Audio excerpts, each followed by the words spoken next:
I'll call to order the city council meeting for today, which is January 24th of 2024. Wow, 24. And we will open the meeting with a pledge of allegiance led by Becky Condi. There she is.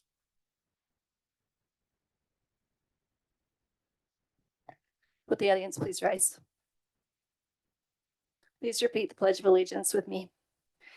I pledge allegiance to the flag of the United States of America and to the republic for which it stands, one nation under God, indivisible, with liberty and justice for all.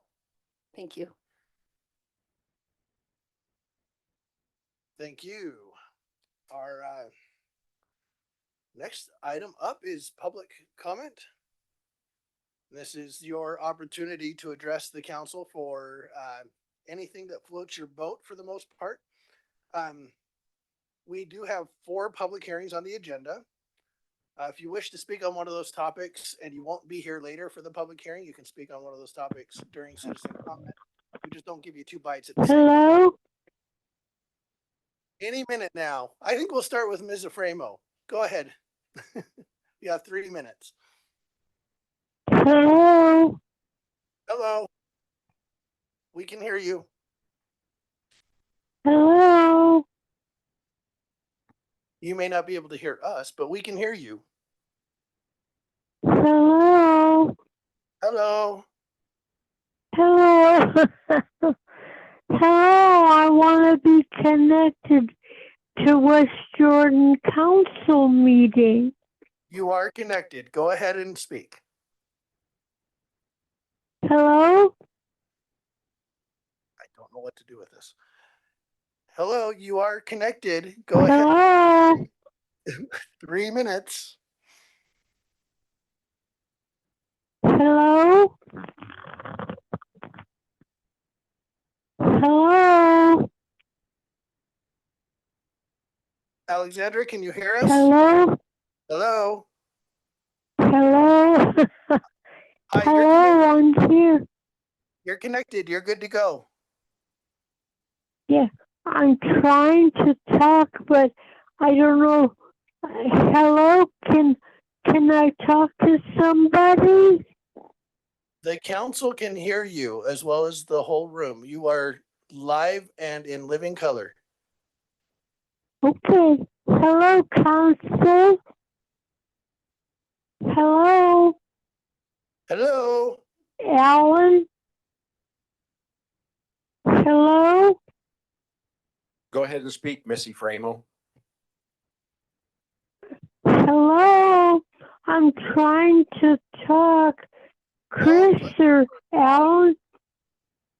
I mean, you can. She's on the phone, so I don't know. I don't know what to do with this. Hello. Okay. Let's go ahead and mute that, and we'll open it up to. Let's open it up to the room real quick. Anybody in the room who'd like to address the council, go ahead and come on up to the microphone. You have 3 minutes. Just tell us your name and if you're a West Jordan resident. And hit the button on the right. That'll turn it red. There you go. Hello. Sorry. My name is Amy Mata. I am a resident of Salt Lake City, originally from Layton, and I am a volunteer with a animal advocacy group called Bailing Out Benji. And I have talked to several of you about hopefully passing an ordinance banning the sale of puppies in pet stores in West Jordan. And I would like to speak over the coming months about some different data points so that you have the best information to make an informed decision. The first point being that the definition of a puppy mill is a dog breeding operation in which the health of the dogs is disregarded in order to maintain low overhead and maximize profits. And this is a definition from a court case, Avanson versus Ziegart in 1984. I will be speaking in the future about the animal cruelty that goes on in puppy mills, as well as the harm caused to consumers. Thank you for your time. Thank you. Is there anyone else in the room that would like to address the council? come on up. Make sure you tell us your name. Like we don't. Oh, it might be All somebody. right. So Chris McConaughey, West Jordan resident, and I've got a lot to say. We'll see how much I can cram into 3 minutes. First of all, going to the business items for Parker Place. I'm really hoping to see that one resolved this evening. I was able to listen to a conversation last time.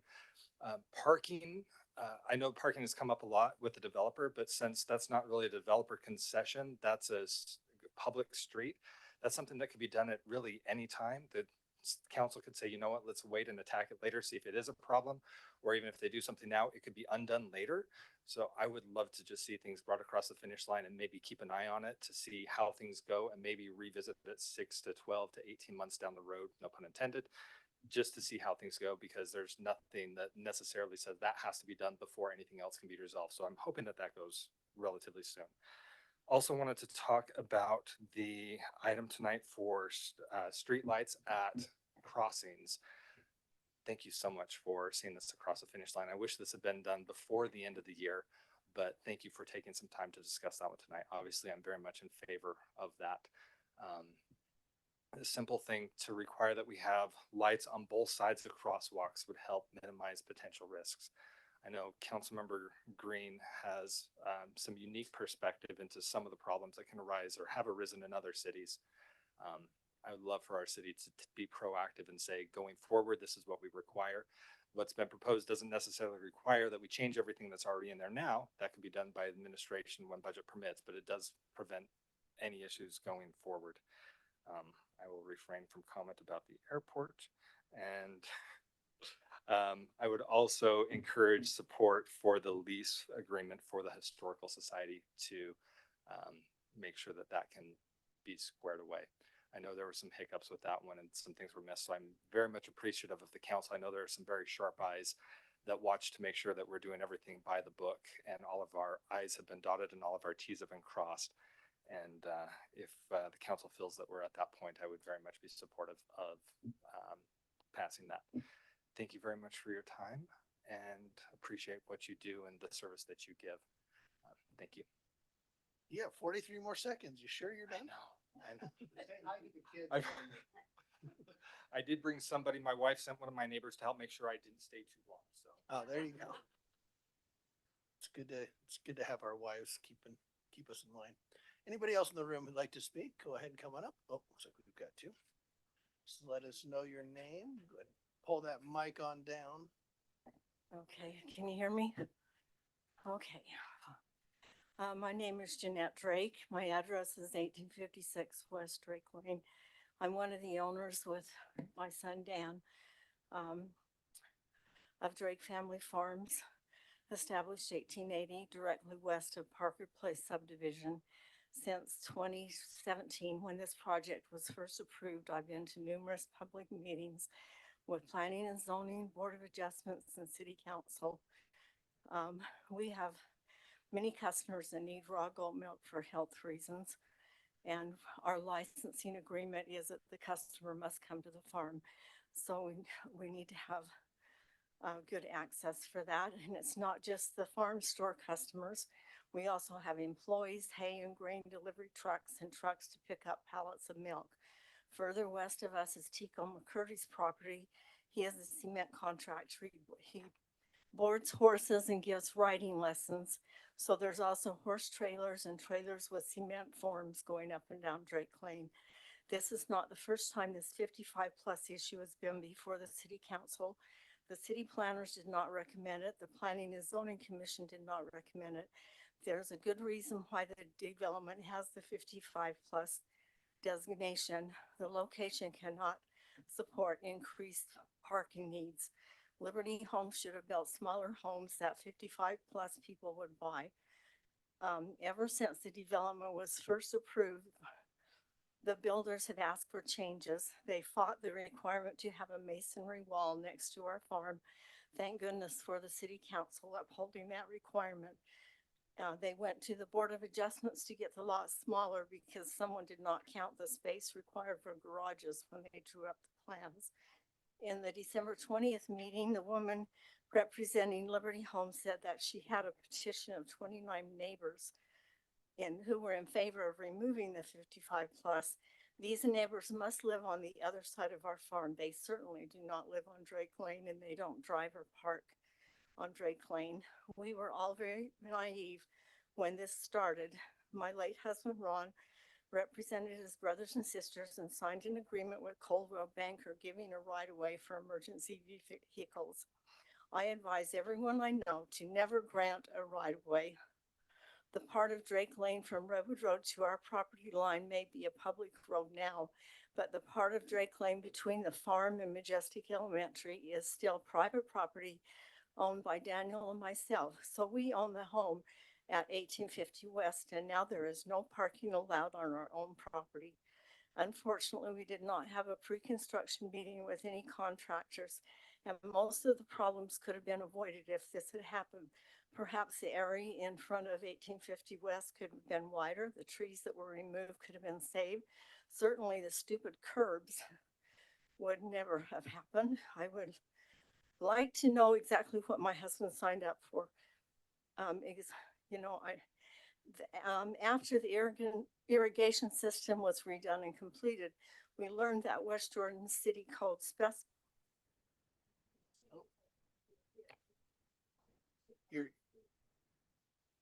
Your mic did turn off because your time did run out. But thank you for the comments and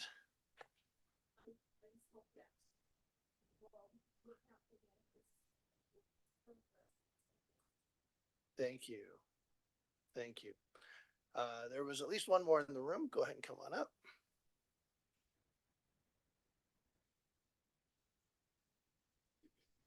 There you go. Hello, my name is Norm Nielsen. I've been a West Jordan resident for 24 years. I am currently employed at the Jordan School District as a bus driver. And I've just noticed there's been some tweaking in the signal lights. First of all, I also second Chris McConaughey and the signals patterns, but with the traffic signals, there needs to be a tweaking to relieve some of the congestion that's happening in West Jordan at any time of the day. Thank you for your time. Thank you for what you do. Appreciate you guys. Thank you. Go ahead. Hello, I'm Anne Marie Barrett. I'm the manager of the Bingham Creek Library here in West Jordan, and just love being part of you guys' community. It is such a wonderful place to be able to work and spend most of my waking hours, quite frankly. So I just had a few things I wanted to share coming up at the library that we're really excited about, and we welcome everybody to come and enjoy that. So tomorrow starting at 3:15, we have our last program of Reading Buddies for a little bit here. It is a wonderful program where elementary age children can come in and read with a volunteer partner. Many of them are substitute teachers or retired teachers, so they really know what they're doing. And we would love to have a great showing for our last Reading Buddies, for at least for this little session for right now. We also have a very fun family program coming up Monday night next week from 7 to 8 o'clock. They're going to be making salt dough. I mean, it's going to be awesome. So definitely, you have any kids who enjoy, definitely please bring them. And we also have something that we're both excited about and a little sad. And I want to just give you all a heads up. We are going to have a temporary closure. We've got to get our carpet replaced, which with a large building like that takes several weeks. It's not something we can do while we're open. So Bingham Creek Library will be temporarily closing. Temporary, may I stress that. It's going to be starting February 20th, we will be closed. So our last day open is technically actually February 17th because the 19th is President's Day, so we're not open. So we aren't gone. We're going to be back soon, but it will take a couple of weeks. They're going to do a few other construction items while they're in there doing stuff. And we're closed because we hate to close to the public. We like to maximize that time when we're not open. So if you happen to stop by, know we're going to be open and back up really fast. We're hoping by April that we will be, and maybe even earlier. So keep an eye out. We hope to see you all there. Please come in February. I mean, for the first half of February, we're still there. So thank you all. It's so great to be part of West Jordan. You guys are wonderful. Thank you. Thank you. Is there anybody else? Go ahead and come on up. Thank you. Again, give us your name and your city. Hi, I'm Candida Benson, and I'm a resident here in West Jordan. I also work for Liberty Homes, so I'm kind of speaking on behalf of both myself and Liberty Homes. First and foremost, Liberty Homes is incredibly sorry for all of the frustration that the Drake Farm has gone through. And through this process, we've tried very hard to work with both the city, and I have to say that your city staff is amazing. They have been fantastic through this whole process, as well as the Drakes. And so one of the big concerns from last week in the work meeting, I know, was the parking situation on Drake Lane. And the city staff reached out to the Drake family, and we came up with what we felt was a great compromise in terms of parking along Drake Lane. And it's included in our revised development plan. It includes no parking on the north side and then more limited parking on the south side in accordance to what Mrs. Drake and her son Dan wanted. And so we feel like this kind of addresses those concerns. One of the things that we've said from the beginning is leaving it as 55 plus doesn't guarantee that we won't run into these same problems. In fact, leaving it as 55 plus will create more problems. Because not only are you're giving up the additional parking that is on that parking lot and the tot lot, the new homes that are being constructed will be 3-car garages, have 3-car parking spaces. That's an additional 15 parking spaces in addition to the 7 on the parking and tot lot. It also will minimize the disruptions for the Drake family and all of the neighbors in that area who we want to watch out for, because we do believe that we can sell these faster when we open it up to a wider audience. And we've already proven that. We have a family that has a contract with us already contingent on if senior housing is going to be lifted, that they are going to buy one of the existing homes and they want to close right away. So we're going to get more families in there. We're going to get things done. We can start building houses again, and we can get out of the way of the Drakes as well as everyone else around there. No more noise, no more dirt. All of the problems that come with construction, we can kind of eliminate by getting this project done. And that's really what we want. And we want to do it in a way that's responsible, that's fair to everyone around there. And in terms of the signatures we got, some of them were on the other side of the farm, but all 3 of the homes that are directly adjacent to our properties, they also signed that petition. And we're happy to submit that to the city if you would like us to do so. As I said the last time, I would not stand up here as a West Jordan resident if I did not feel this was in the best interest of the city, the neighborhood, and everyone involved with it. So we're just asking to make a common sense decision. We hope that you'll take a look at it and vote to remove the senior housing. Thank you. Thank you. Anyone else in the room who would like to speak? Oh, one, we got at least one more. Come up, give us your name and give us 3 minutes. Hi, I'm Scott Bell. I've been a resident of West Jordan for 30 years now.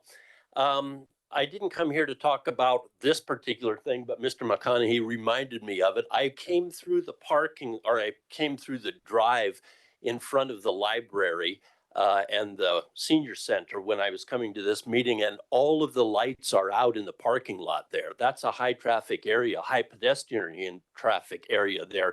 Even now, the library is still open, and the not the senior center, but the gym, I think, is open. And it's really dark along there. So I would ask you to turn on the lights in the parking lot there, at least until all those establishments close. I'm here again to get up on my soapbox about saving water for West Jordan, conserving water. I spoke to the council, I don't know, I think it was before the elections last year, and suggested that xeriscaping was a way that we could conserve water.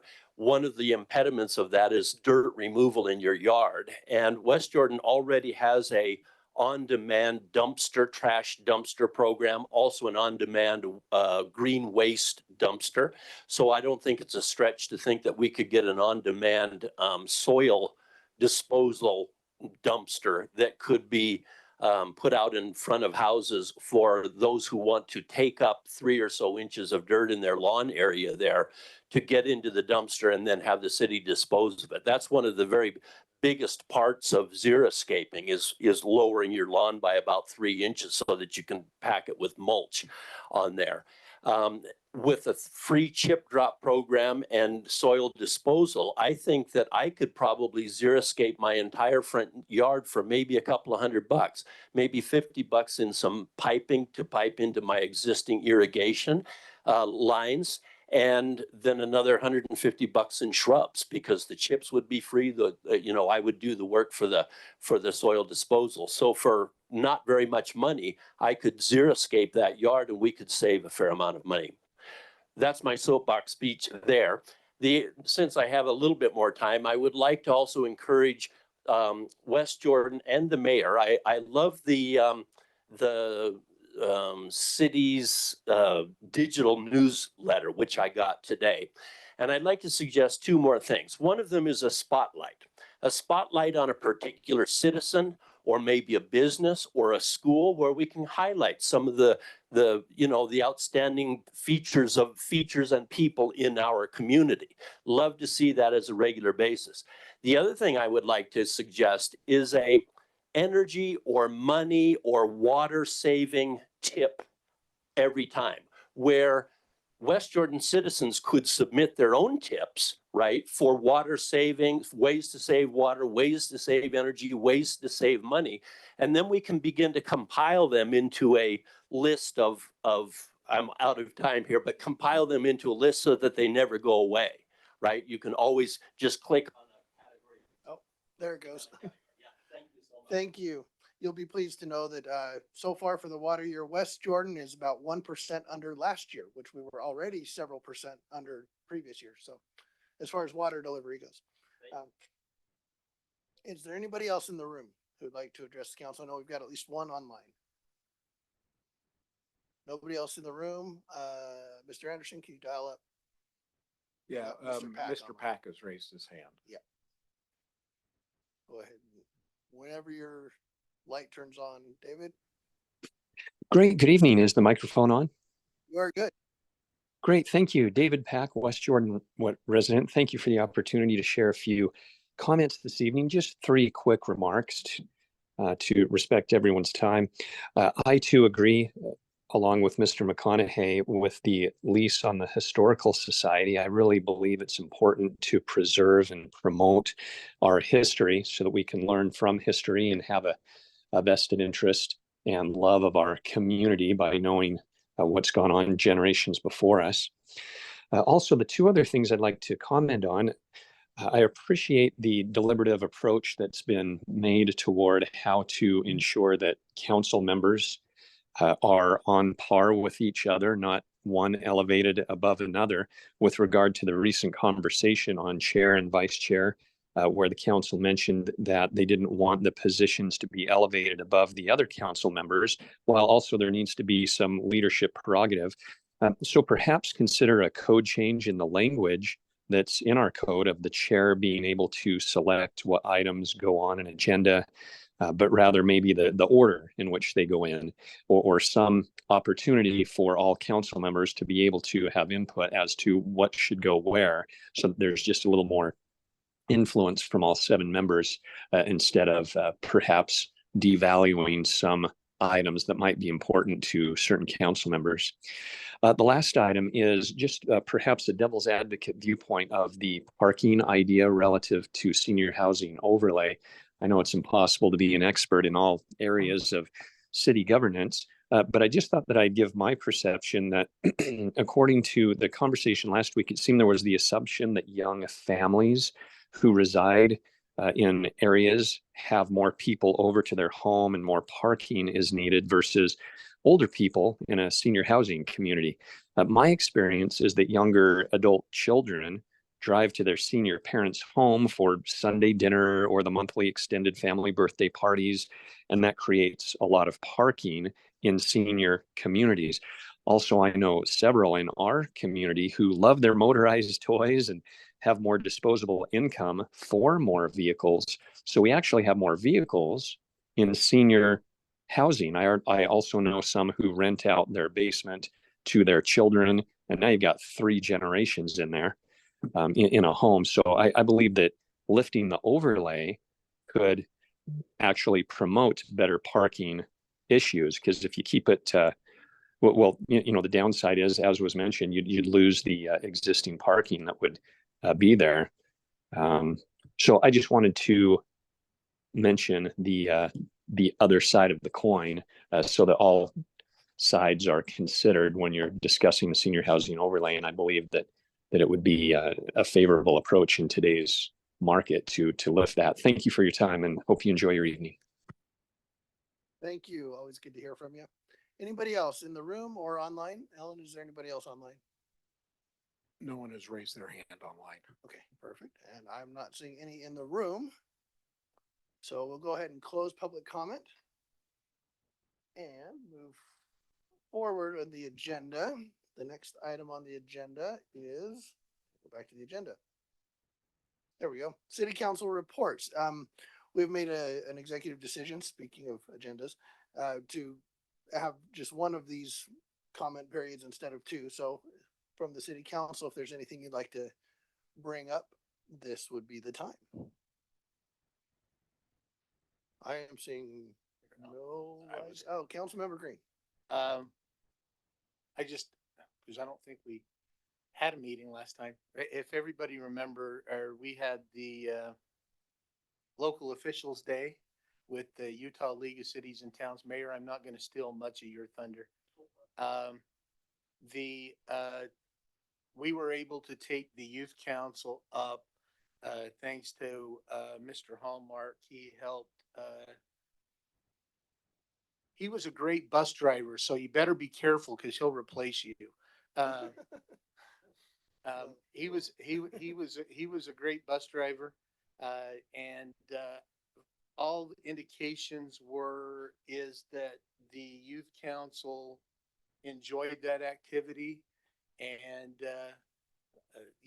they came back to the Salt Palace for the lunch, and I will just tell you that I really appreciate Senator Harper.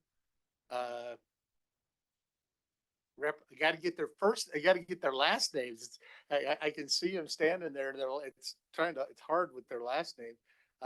Senator Harper, Representative Acton, and Representative Lubay all took the time to stop and talk with the youth council, and so I was extremely appreciative of that. And I think that was a very beneficial activity for our youth, and looking forward to some bigger and better things from the youth council. But that was good. We had the opportunity to take them up. So I just report on that. Councilmember Whitelock. Chair, I just wondered if the mayor might want to ask the bus driver what roads he was referring to, because as we all know, a lot of our roads are UDOT controlled. So that's all. All right. We'll let the staff handle that and get the contact information. They usually do a pretty good job of that. Let's go to Councilmember Shelton. So I did a ride along with a snowplow driver. Sean Martin was his name, is his name. And I just took some notes on that ride along, and would like to share that with the council. We spent a lot of time plowing in circles in like a neighborhood circle, and that's a very difficult proposition for those large trucks. See, the driver has a monitor next to his seat that has cameras around his vehicle, and I thought to myself, he actually uses his own cell phone that shows where in his area has been plowed and where it has not been plowed, and he's having to pull his phone out to do that. I thought to myself, it'd be really amazing if we could figure out a system for these drivers that would show where they've been, where they need to be or go on a screen next to or adjacent or on the same screen that they already have in their truck, instead of having to pull their phone out and use that. Next, I learned that that plow truck is used for asphalt in the summertime. And so these are multi-purpose trucks. I think that's great. Let me skip over that. Residents should be encouraged to remove their garbage cans from the street on the days that it snows. And especially not to leave them out early or leave them out after the garbage day. And then finally, when residents blow their snow out into a freshly plowed street, it exasperates the problem of having a safe street to drive on. Residents should be encouraged to blow their snow into their own yard and not into the street. And the driver, Mr. Martin, said that that's really frustrating for him after he's plowed a street and it's looking great, and then he comes back down that street a half an hour later and sees half the street covered in snow. I mean, it's not that bad, but a lot of the street gets covered in snow because people think that they can blow it out there for it to melt more quickly, and it just doesn't always do that. So that was a really eye-opening ride along. I enjoyed it. I also have had an opportunity to meet with the police chief and fire chief here in the city. I'm so excited about the work they're doing. I've enjoyed being on the legislative policy committee for the Utah League of Cities and Towns. I've been to the first meeting on Capitol Hill on Monday, and it was really eye-opening and also very frustrating to see a lot of the things that state legislators trying to do to remove decision-making out of the hands of local cities. Very, very frustrating. I would encourage residents to be aware of that and to communicate with their legislators. Make sure that the things they're doing keep control of your neighborhoods in local hands, not at the state level. So that's all I have. Thank you. Thank you. Is there anybody else? Councilmember Green forgot something. There was one thing I forgot, and since we got a crowded room, I wanted to make sure that I covered this. And it's particularly a thank you to Councilmember Bloom for pointing out the utility of a Lucas machine. And for the residents, if you didn't know, we bought 4 of them this year. It was a good chunk of change. We took it out of reserves, but we bought 4. Here's what I learned the other day. My daughter rides ambulance as a volunteer in Millard County as part of the Millard County EMS.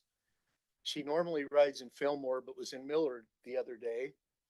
And she told her that the fire people, if you got to run, I'll go with you. They were learning,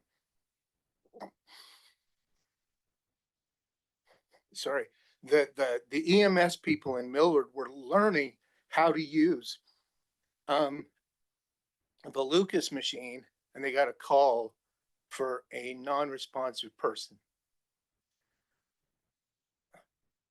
They grabbed the Lucas machine, the salesperson that knows how to use it, took everybody, and on the way to the location where this person had gone down, they called the doctor that's ahead of the EMS and got authorization.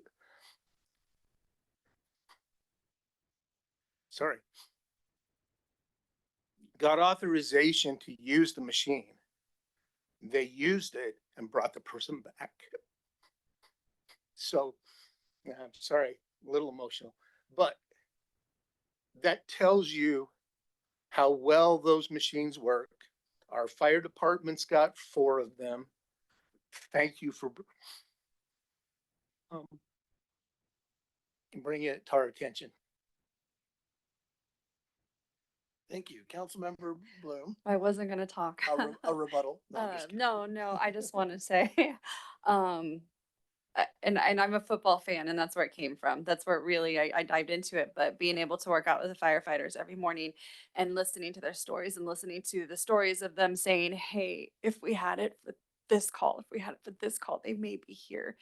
And that's why I wanted to bring it towards the council, because that money saves lives, and to me that's worth every single penny. And I hope we can continue making decisions like that that better our community, and that's why we're here, and that's why we're here serving. So thank you for sharing that story, because that means so much.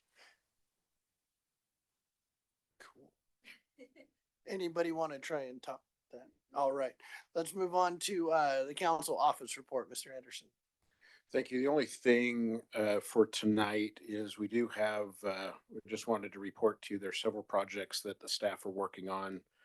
Some code in Title 1, Title 2, Title 4, Title 16, Title 13. The move to back to City Hall. Title 6 too. Remember Title 6. Oh yeah, Title 6. Let me add that. So we got a few things. The priority we're at right now, working with facilities and the administration, is timing the move back to City Hall, which I think I don't want to take the thunder from administration. What I will tell you is your days in here are numbered.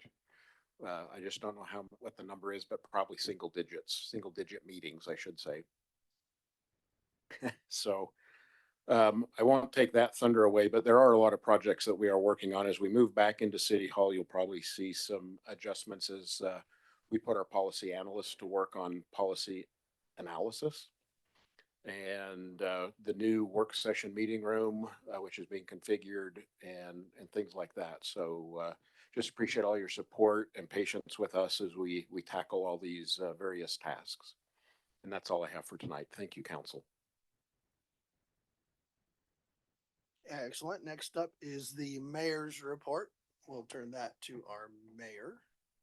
Thank you, Councilmember Green. Thank you for your comments on that, on the local officials. I was not going to mention that, hoping that you would. So thanks for filling that in. And then Councilmember Whitelock, we will make sure we have that conversation with Norm. Thanks, Norm. Okay, the mayor's report. So I got to attend a ribbon cutting for Victoria's Secrets. We now have a Victoria's Secrets in West Jordan, located in Jordan Landing, just in time for Valentine's Day. So remember, that's coming right up. It's on the 14th.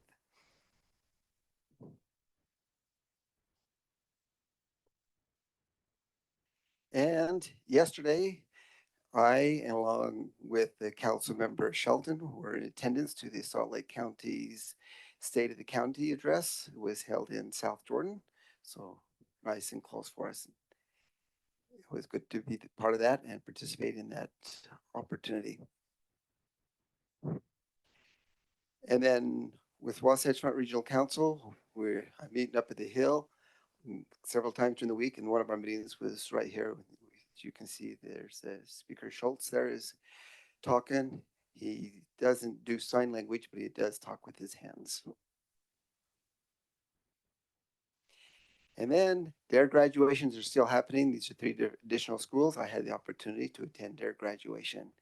I think that's a great thing for the youth in our city, and it helps elevate our city and makes it better. So thank you for keeping that in the budget so we can keep that going in our city.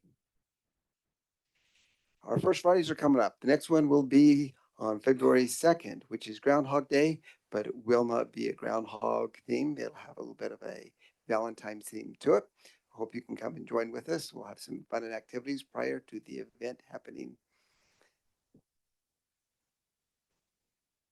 And he passed it up, but we have e-waste is coming up. So if you have electronics or you have some papers that need to be shredded, please come visit us over at Public Works on the day after Groundhog Day. And we'll be happy to take those for you for no additional charge. And we are closed on President's Day. Please visit us before or afterwards. We'd love to see you there. And something that's not on there that I want to bring up, you probably noticed last week during your work session, there was a lot of activity happening out there. A lot of youth coming in and a lot of police officers. Our police department has now put together a cadet program. And that was their very first meeting. And they had close to 30 youth apply for that. They're going to filter that down to probably about a dozen, and they will be teaching them skills that our police officers have, and they will be providing service for us, probably things like Western Stampede and other events like that, helping with controlled traffic and other flows, and just help our events go a little bit better and smoother, and prepare them for a great career in police enforcement. And another item that's not on there too that I want to mention is we're continuing to improve in our technology, and we're doing that with our opportunity when people pay for their utility bills. They can still pay the utility bills with cash or with a credit card, but now you can also do it with Venmo or PayPal or some electronic forms like that. And what's cool, if you have an account set up with one of those and you have an opportunity to go through their financing, if for some reason you don't want to make the whole payment all at once, even though it's a monthly payment. So trying to make it easier for people to enjoy our services. That's my report. Thank you. Let's go to the CAO report. We'll go to Mr. Lee. Thank you, Mr. Chair. Alan noted that we will be moving back into City Hall shortly. I just want to give you an update on that. Over the last 2 weeks, it has been a beehive next door. Lots and lots of subs wrapping things up, working quickly. We are finishing up our last life safety items this week for our certificate of occupancy. We will slowly start to move staff in beginning next week into City Hall. Warren, will you show a picture? Council chambers is coming. They're getting ready to put on new countertops. You can see the dais has been wrapped with the new wood, the walnut, and the finishes are being complete there. And you were talking about how many more meetings we will have in this room. Very few. Say this is the last one.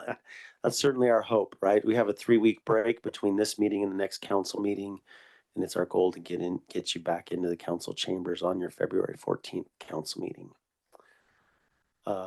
Any questions on City Hall?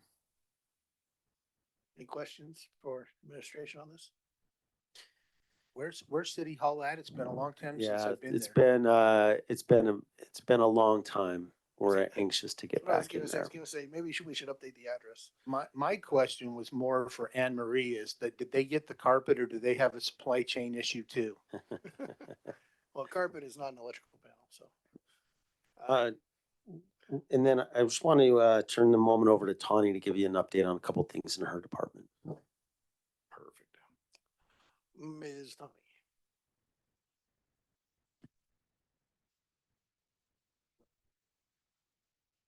Learning curve here. I want to start with a communications issue. This morning in the city email newsletter, we sent out some information about a copper and lead survey. We are working with Greg Davenport's department to take care of a federal initiative that requires the city to assist the federal government in cataloging people's personal water lines. So the line that comes from our city line out in the street up into their homes. So those are the lines that they own. We're not in charge of, but we are helping to catalog them, particularly those homes that were built before 1988 that may still have lead and copper lines. So that is a significant portion of our city. You may have seen that go out and survey. We're going to be sending additional marketing and communications materials about that. We know it's a little bit of a learning curve just to even know sometimes what water line is yours and which one belongs to the city. So we have to develop some web pages. If you do happen to get any questions, my staff is available to help you. You're welcome to reach out to me, or you can also talk to Marie about that as well. And I'm sure Greg would also share his staff's expertise if you get questions about that, because I know it can be a little confusing. Mayor thinks the most wonderful time of the year is the holidays. It is not. It is the most wonderful time of the year, and we are up at the legislature again. it is full force. I think I came into this session telling our staff, yeah, I think the session's going to be kind of chill. We've been working on bills all summer. It's not going to be a big deal. And then out of the gate, we've kind of been, for lack of a better phrase, smacked upside the head.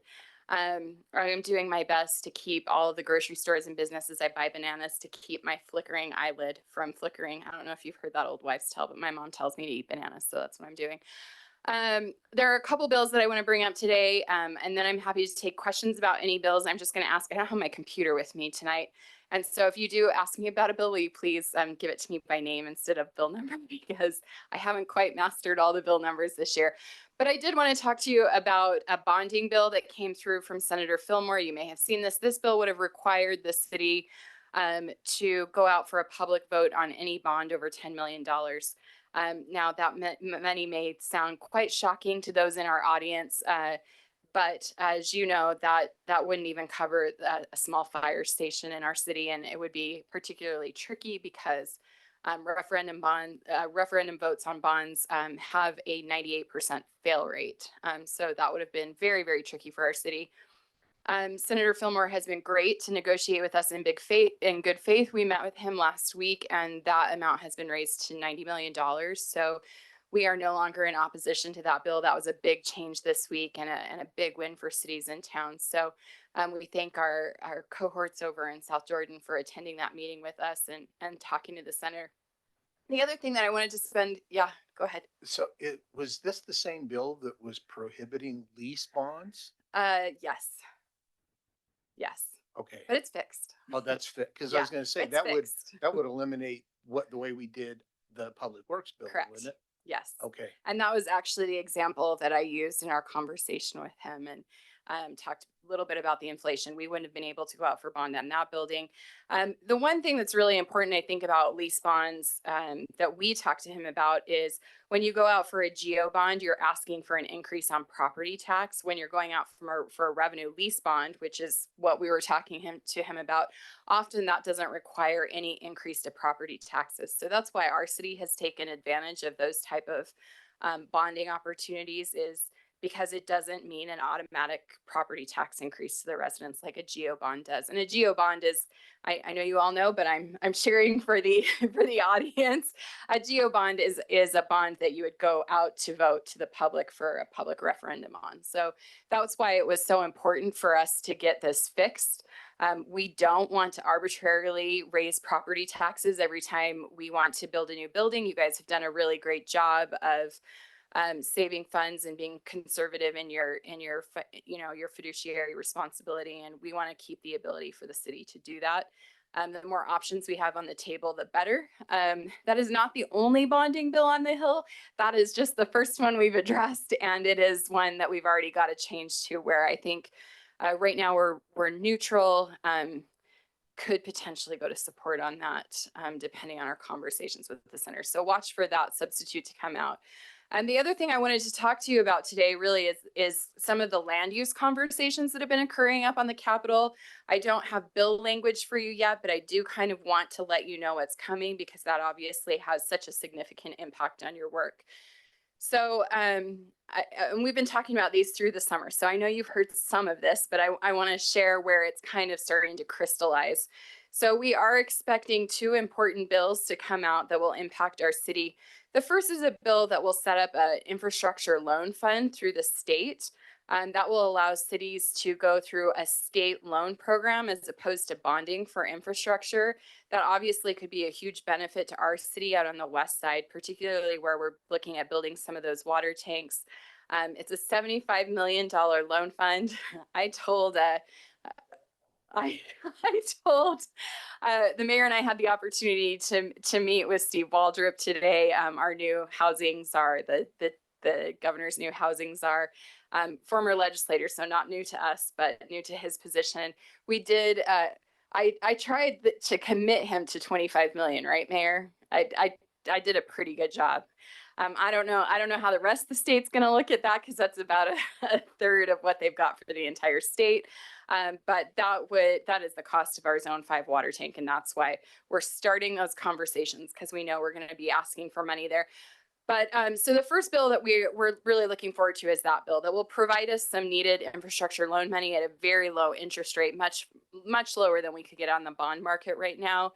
And conversation with folks at the Capitol, they're thinking that could be as low as 3 to 4%, which is really great in this market.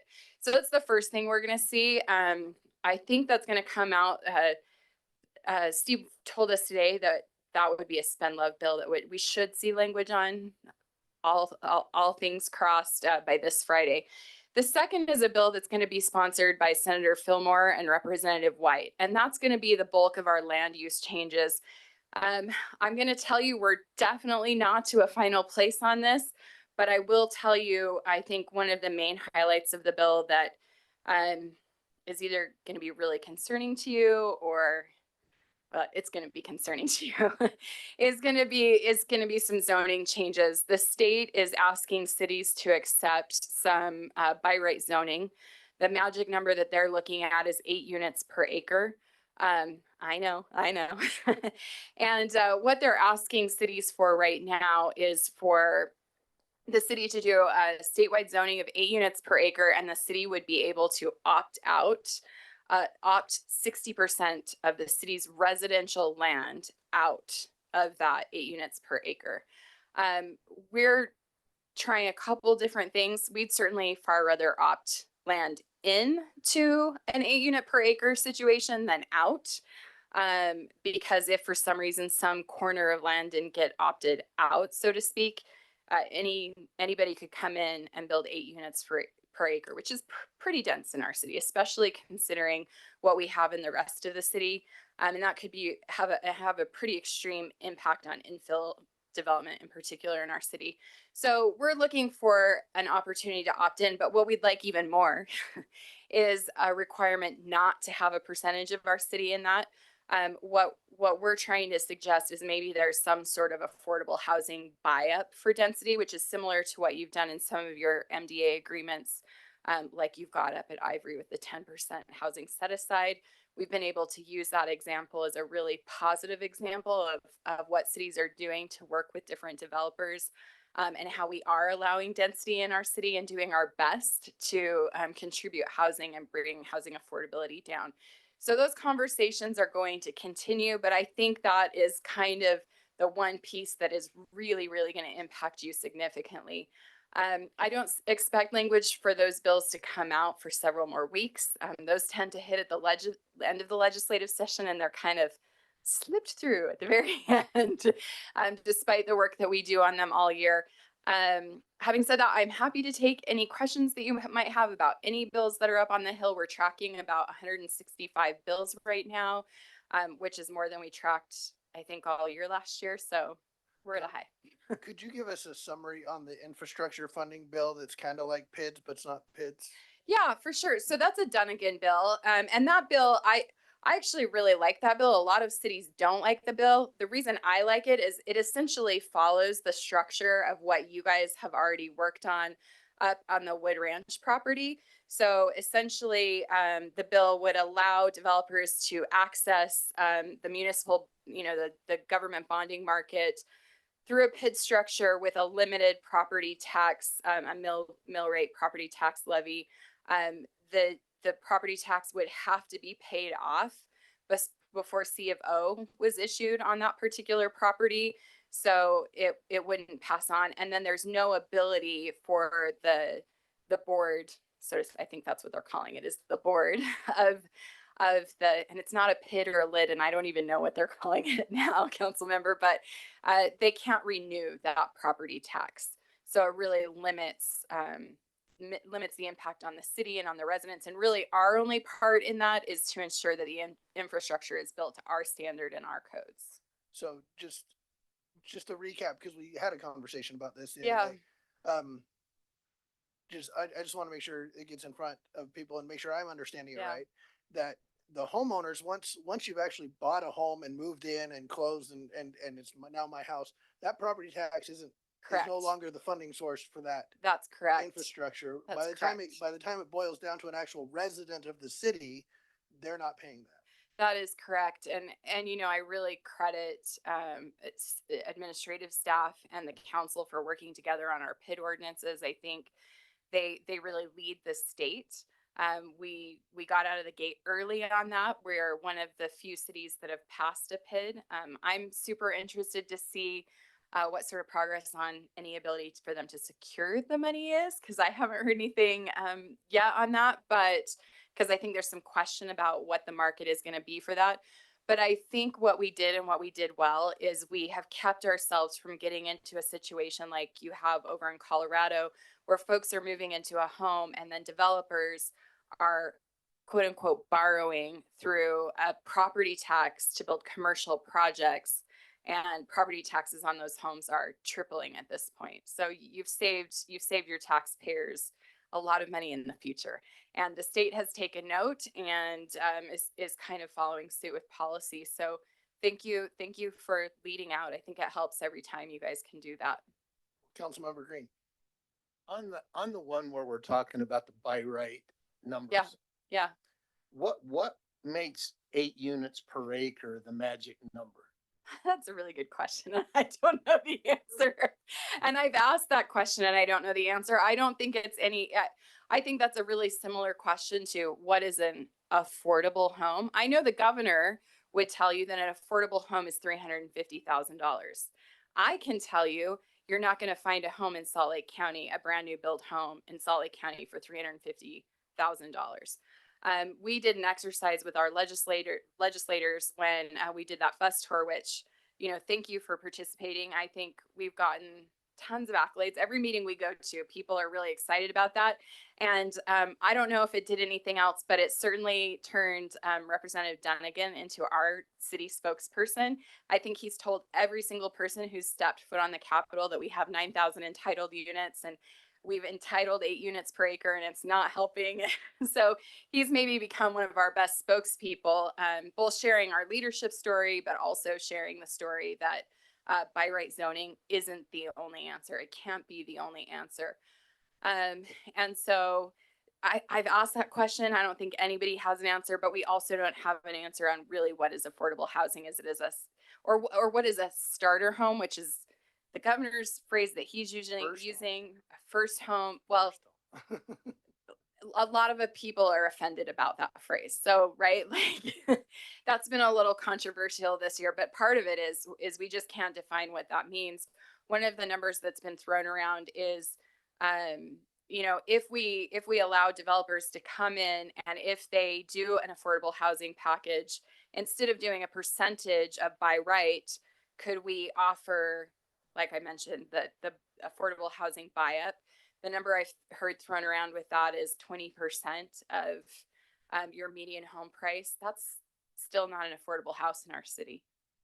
I mean, that's still almost a $500,000 home. So, and then I'm just going to make one other comment. The thing that concerns me with this by right is they're going to say, here's 10 acres. We want 80 houses on it with no set aside for open space, no set aside for transportation, no set aside for anything. It's just like, well, let's see how many houses we can build on a piece of property and how much profit we can make. And because I will guarantee, and the thing that bothers me, and I think we need to communicate that message, and sorry, I know there's a developer here, but the fact of the matter is whether they build 4 units per acre or 8 units an acre, all of those houses are going to be $600,000. And they're not going to be affordable. And then we're not going to have any space set aside for kids to play or anything. And that, because an 8 units to the acre, that really makes it, well, we're going to talk about one tonight, R38, 4,000 square foot lots, and having every open space in West Jordan of 4,000 square foot lots is ridiculous. I have the luxury of hearing you every other week. And so I know these are concerns of yours, and I share them regularly. And I think more than any other city, our story has been heard, right? Here's where I think you still have some wiggle room and some advantage. So maybe it's, I don't know if I'm going to call it a silver lining, but it's a little bit of sunshine in the gray clouds. These policies don't apply to development that you're doing an MDA on. So this is more, when you do an MDA, that's a separate contract, right? And you have a lot of flexibility in that contract. I want you to step back and think for a minute about what percentage of our developments in our city are done through an MDA at this point, which Larry, you have a better idea of that than I do, but it's a lot. It's most.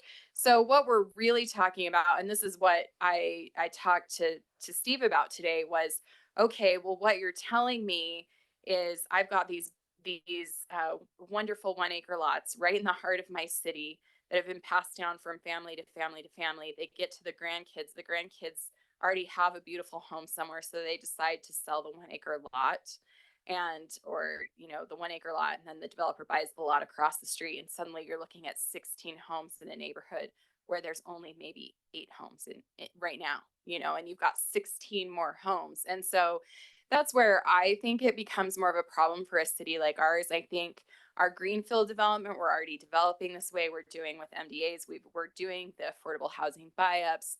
We're doing all the things, right? We're doing all the things we can, to your credit. And so I do think that's been seen. And unfortunately, we're having our feet put to the fire. And in some cases are going to have some less fortunate developments potentially because of a few problem cities that aren't doing what you're doing.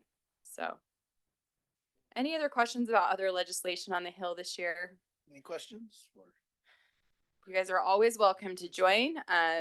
Certainly we have our LPC members, but would welcome anyone who wants to come up. And if you want to come around, I don't drive a snowplow, and my job's not nearly as exciting, but you can follow me from meeting to meeting. It's mostly do a ride boring. along. We'll do a ride along on the when people ask me about oh, how's that legislative bill that I saw on the news last night? I'm like, if you saw it on the news, I probably don't know about it, because I only talk about potholes and land use and snowplows.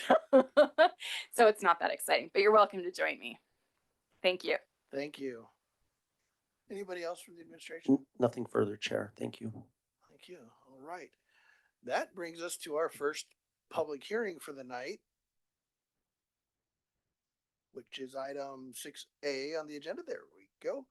This is resolution 24003, authorizing the mayor to execute a lease agreement for the West Jordan Historical Society. We'll go to Mr. Lee. You could have stayed down there. I know, that's okay. Thank you. Council, you have before you tonight a public hearing considering approval of a lease agreement allowing the mayor to execute a lease for the West Jordan Historical Society. This is for the land that the museum has leased from the city in the past. On the north end of Veterans Park, there's a map in the RCA. Mr. Daly, Robbie Daly, is here. He's the president of the West Jordan Historical Society. He's here to answer questions you may have specifically about the Historical Society. I do want to point out one error in the RCA I drafted that's in your packet. The RCA says this lease has renewable terms, but it will end in 2029.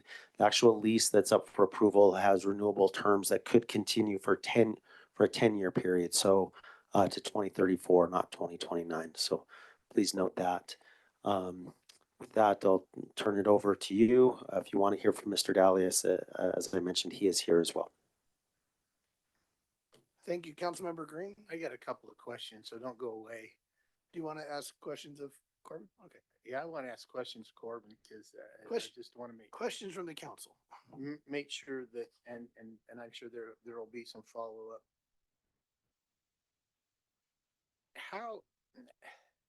How is the house and the barn and those things owned by somebody different than the property? And how is that deeded, and how's that recorded with the county? I'm the wrong person to ask. I don't know. The city owns the land under the house, under the barn. The barn was moved to the site after the initial lease agreement was given to the Historical Museum.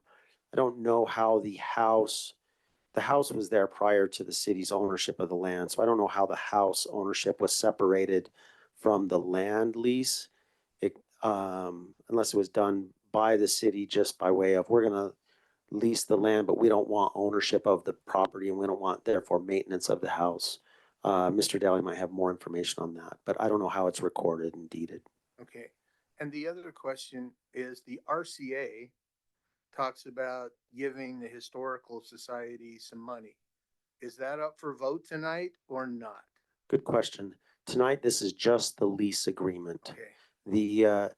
The city council and the budget has approved annually, traditionally, a grant to the museum. That is, there is a grant contract with the museum that will need to be renewed, but that's not up for consideration this evening. Okay, so this is separate from a grant contract like Cultural Arts Society of West Jordan has that delineates on the receipt of money when reports are due and all those other kinds of Correct. things. Although this lease agreement does have a report due in the lease agreement on July 1st of each year. I couldn't see that, but we're having problems with Prime Gov. It keeps timing out every 3 minutes on attachments, so. Right. Any other questions for staff before we open a public hearing? I am not seeing any questions for staff, so we'll go ahead and open this to the public. If you are here to speak on this item and you're in the room, all you have to do is, you don't have to raise your hand, just stand up, come to the microphone. Unless there's somebody already there, then don't knock them over, wait till they finish. You'll have 3 minutes. Again, we ask you to state your name and your city residence for the record. And yeah, that's how this will work. If you're online, it's the same as in the citizen comment. It's *9 to indicate a desire to speak if you're on the phone. If you're on the computer, it's the raise hand button on the Zoom. So we'll go ahead and declare the public hearing open. Anybody would like to speak on this? Come on up, you have 3 minutes. Hit the button on the right, it'll turn the little light red. There you go. My name is Robbie Daly. I'm the current acting president for the Historical Society. And I just wanted to address the council and say we appreciate the opportunity to do this. We've had a rough 18 months or so, the last year and a half. And this was one of the things that we've been working with Corbin to get back on track because it didn't get renewed in time due to some city systems issues and some changes in the makeup of our board. So that's really all I have. Unless you have specific questions, I'm here to answer them tonight. All right, we'll come to you after the public hearing if we want to address specific things. But right now, we'd like to hear from the public. Is there anybody else that would like to address us on this issue? Mr. Anderson, anybody online? There is no one online that has raised their hand. All right. Seeing no further public input, we'll go ahead and close the public hearing, bring it to the council for deliberation, motion, etc. It's a hot, controversial item. Councilmember Whitelock. So first, I want to express that I'm very much in favor of a museum for our city. And I appreciate all the work that Linda Daly did and her family to bring that to the city and to keep it going. But I have some real concerns about this lease agreement. And I did send an email to the mayor and he answered some, and then Mr. Lee answered some of my questions. But here are my concerns. In the lease agreement, it says that there will be a insurance certificate of insurance, and that's not in here. It talks about that the city will review the bylaws, but nobody has reviewed the bylaws. And yeah, the city gets to decide when, but when we're going to be renewing a lease or starting a new lease, it seems like that would be a due diligence item to me that we would want to do. And so before I could say yes, I need a copy of the insurance certificate. I want to see the bylaws if no one else is going to review them. The agreement was that we would have a report from the museum, and this was with Mrs.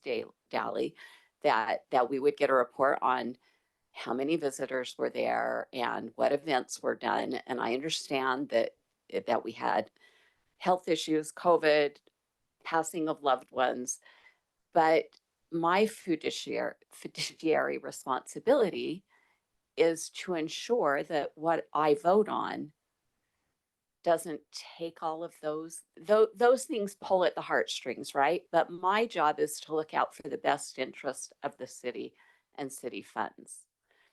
And And there's lots of things in here that I just feel in this lease agreement that are not in my packet. So I can't feel good about saying yes tonight. I need to know who serves on the board. I just gleaned that Robbie Daly is the president, so that's great, but who else is on the board? I need to know when the museum is going to be open because it really hasn't been open much. And I think that's a shame because many people want to visit it, but haven't been able to because we've been hesitant to post the hours for various reasons. But we need to be able to, if we're going to invest public funds, which we're doing, whether it's through the budget thing or through the lease agreement, that those are still public funds. And I need to be able to answer for these things. So I don't have an insurance certificate. I don't know who's on the board. I don't know what the bylaws are, and no one from the city has reviewed those. And I haven't seen documentation of who's visited, how many people visited, if there were any events, if there are any events planned. I know in the past they did a pumpkin walk that was fun. My kids and grandkids have enjoyed that, but I don't have that information. So for tonight, I'm not ready to say, yes, Mayor, go ahead and sign this, because I feel like we need to have some of this information to do our due diligence before I can feel good about saying yes. Councilmember Bador. Just echo some of the comments of Councilmember Whitelock. The insurance thing is what kind of gets me right now. This is land owned by West Jordan with property owned by another entity. So if something happens on that property, I'm not sure what, the recourse could come. Maybe Mr. Lee, you could answer that in some way. That's the question I have when it comes to the insurance. So the city does not insure any of the buildings or the property in the buildings. We do not insure the collection. That's on the museum to insure their own collection as a separate 501c3. We do require insurance, like all city contracts. We require them, if there's any exposure to the city, we require them to list the city as an additional insured and produce evidence of insurance that they have. What you have before you tonight is a resolution to authorize the mayor to execute a lease agreement, but prior to execution, we require that those insurance certificates are received and reviewed by our risk manager. Okay. Yeah, the insurance thing, obviously the biggest thing for me in that, just because handling events for so long as I have, that's number one. And if we're going to do weddings, pumpkin walks, July 4th activity, I want to know that the city's not going to be at risk should something in there. So that's big for me. And again, to going along with Councilmember Whitelock, I think having set hours would be very beneficial. I'm in that park quite a lot, and I have no idea when that opens. But those are things that can be rectified, but they're things I would like to see. Chair, if I could maybe just weigh in. Yes, that would be okay. Just to the extent that there are any questions about the city potentially having any liability exposure in connection with these insurance concerns that have been raised, there is indemnification language in the lease agreement that would absolve us of any liability for things that happen on the property there. Thank you, Councilmember Green. Follow-up question here. We're leasing a piece of property. If the Historical Society decided that they wanted to hold a pumpkin walk, it would have to be on the ins. How does that work, given the fact that we charge for people to use the park? And if they're outside I'm going to say the four corners, it's not quite four corners of the property, but outside the property that we've defined in the lease, then doesn't there have to be a separate application to use the park, set aside that, and have a fee waiver? Or pay the fee. Or pay the fee? Yes. Okay. So they have limited parking inside the area. If they have an event that is within the property that would be leased to them, they wouldn't need to go through a permit process to use public owned property because they have that within their leased area. But If they hold events in Veterans Park, they've got to go through the other, same process other organizations do. Okay, and then one more question, so don't run away. In the RCA, there's a table with a whole bunch of hours about there were this many volunteer hours and yada, yada, yada. Where did those numbers come from? Or were they, I mean, what substantiated those numbers? Because I would have a hard time figuring out that since COVID, that there were 1,200 volunteer hours. So that's what, because we don't see it open that much. So that's where I'm wondering where these numbers come from. Yeah, I would let Mr. Daly respond to that. All the data as far as the volunteer hours and came from him.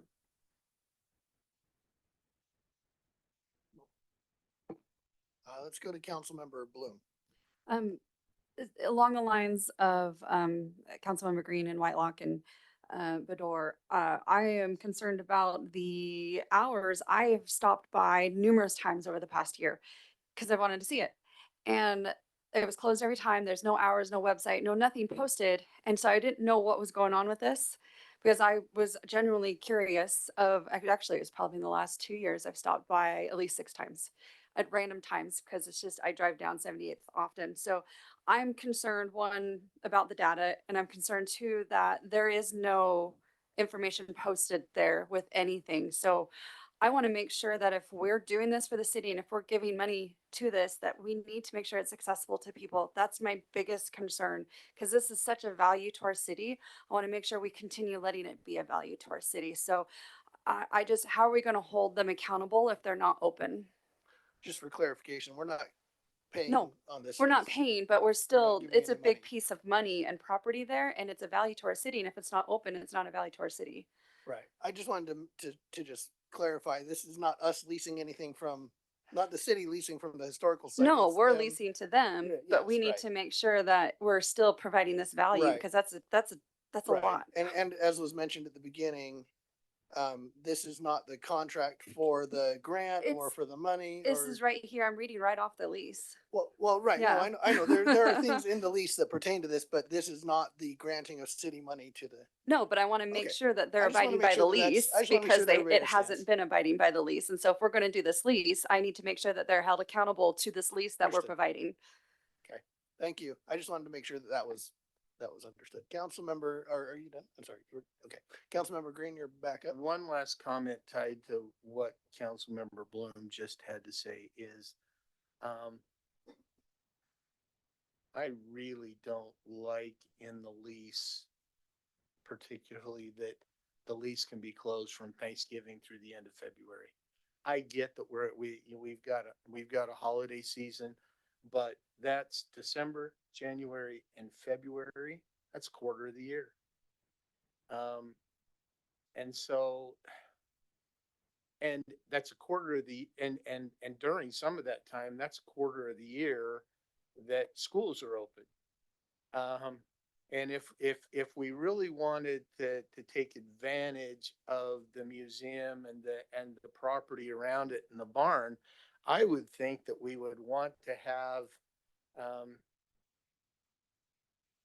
at least a little bit more time open and make sure that schools know about that and when be able to make arrangements for that and a couple other things. So I've got a concern about that and like the other ones that I've had. Councilmember Shelton. I think Councilmember Green brings up a great point. However, when we start making requests like that, we have to remember or acknowledge that there's dollar signs attached to those requests, because this historical society operates solely on volunteer hours. And there may be great limitations on those volunteer hours. We can't simply dictate that we have more volunteers show up and help. So what are we asking for when we say, hey, you need to be open year round and you've got to have regular hours? None of that am I, by the way, against, but what stipulations come along with those requests and how do we pay for that? Councilmember Green? Here's my thought. And this is in the 1082 study. Thank you for the 1082 study, by the way. The 1082 study says that at some point in time, we're talking about giving them $6,000 in cash, but the use of the city-owned land is valued at $65,000. 64 will be, let's be specific here, so I can't be accused of not being detail-oriented.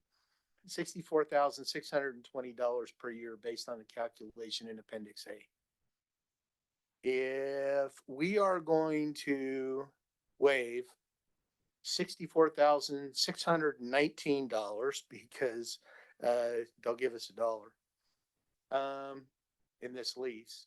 If we're going to waive $64,600 and some odd dollars, I would expect that we get the museum open at some point in time during the year, so that the residents are getting.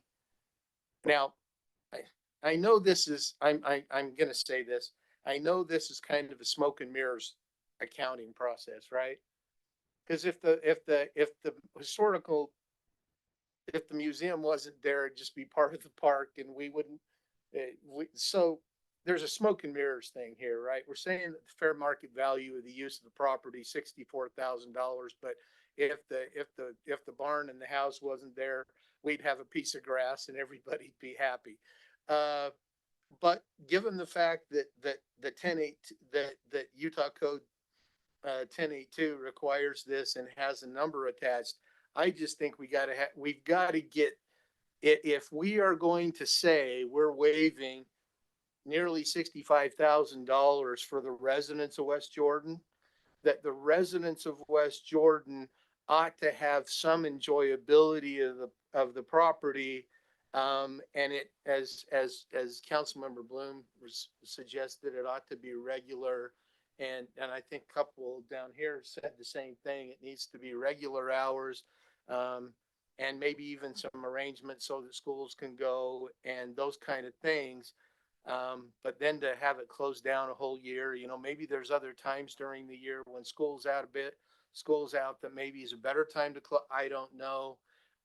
But that's my concern on the 1082. Councilmember Bedore. One thing I saw, so I've done a lot of work on the Midvale Arts Council, so we dealt with the museum quite a bit there. They weren't open very much, but it was hours that were posted. We're going to be open these 2 hours Monday, these 2 hours on Thursday. And here's the number you can call if you're a school organization and you would like to set up something. I think that's all I'm asking there. And that could even take place during some of those winter months when school is in session, that things could be set up. Again, that was a museum that no one went to hardly. They would maybe get 12 people a month. But 2 hours on Monday, 2 hours on Thursday, that was the time that was set up. And I don't think we're asking, business hours constantly every day, anything like that. I wouldn't expect that, because I know volunteering is such a mission of love. So something like that. But I just wanted to point that out, that I don't think we're demanding that they're 9 to 5, 7 days a week. So. All right. Is there any further comment?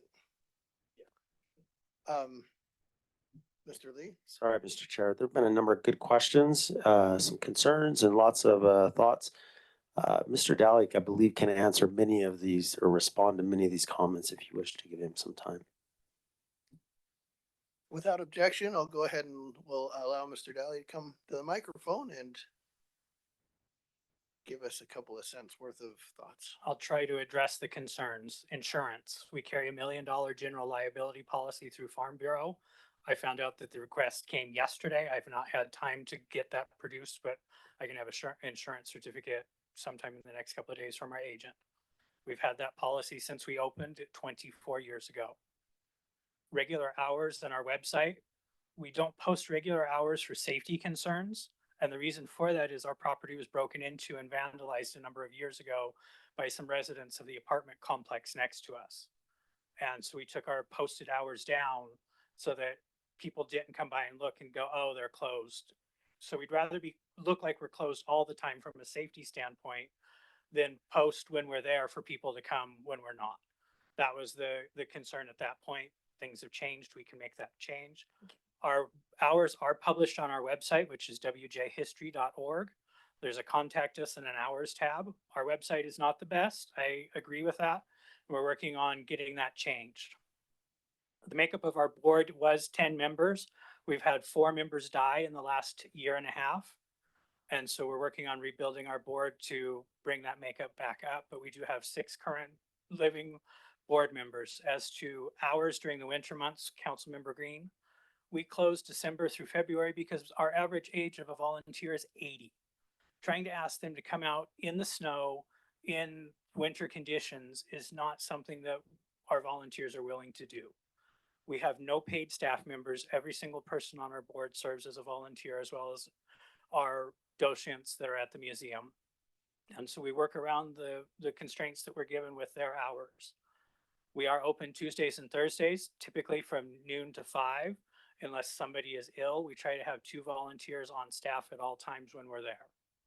We did not hold a pumpkin walk last year due to circumstances with board members passing away. It is on our schedule for this October. We don't have a date yet set, but we will be setting that in the next several weeks. And that does take place within our property. So other questions? I think I addressed most everything. Did anybody else have something specific they wanted to ask about? Councilmember Shelton. Regarding the posting of hours and security, I'm wondering if there's some way you could have some cameras, Working on that.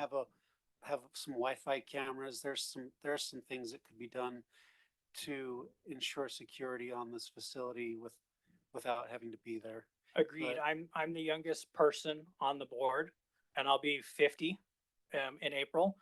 And most of my volunteers, when you talk about the internet and online cameras and that thing, most of my board members, it goes right over their head.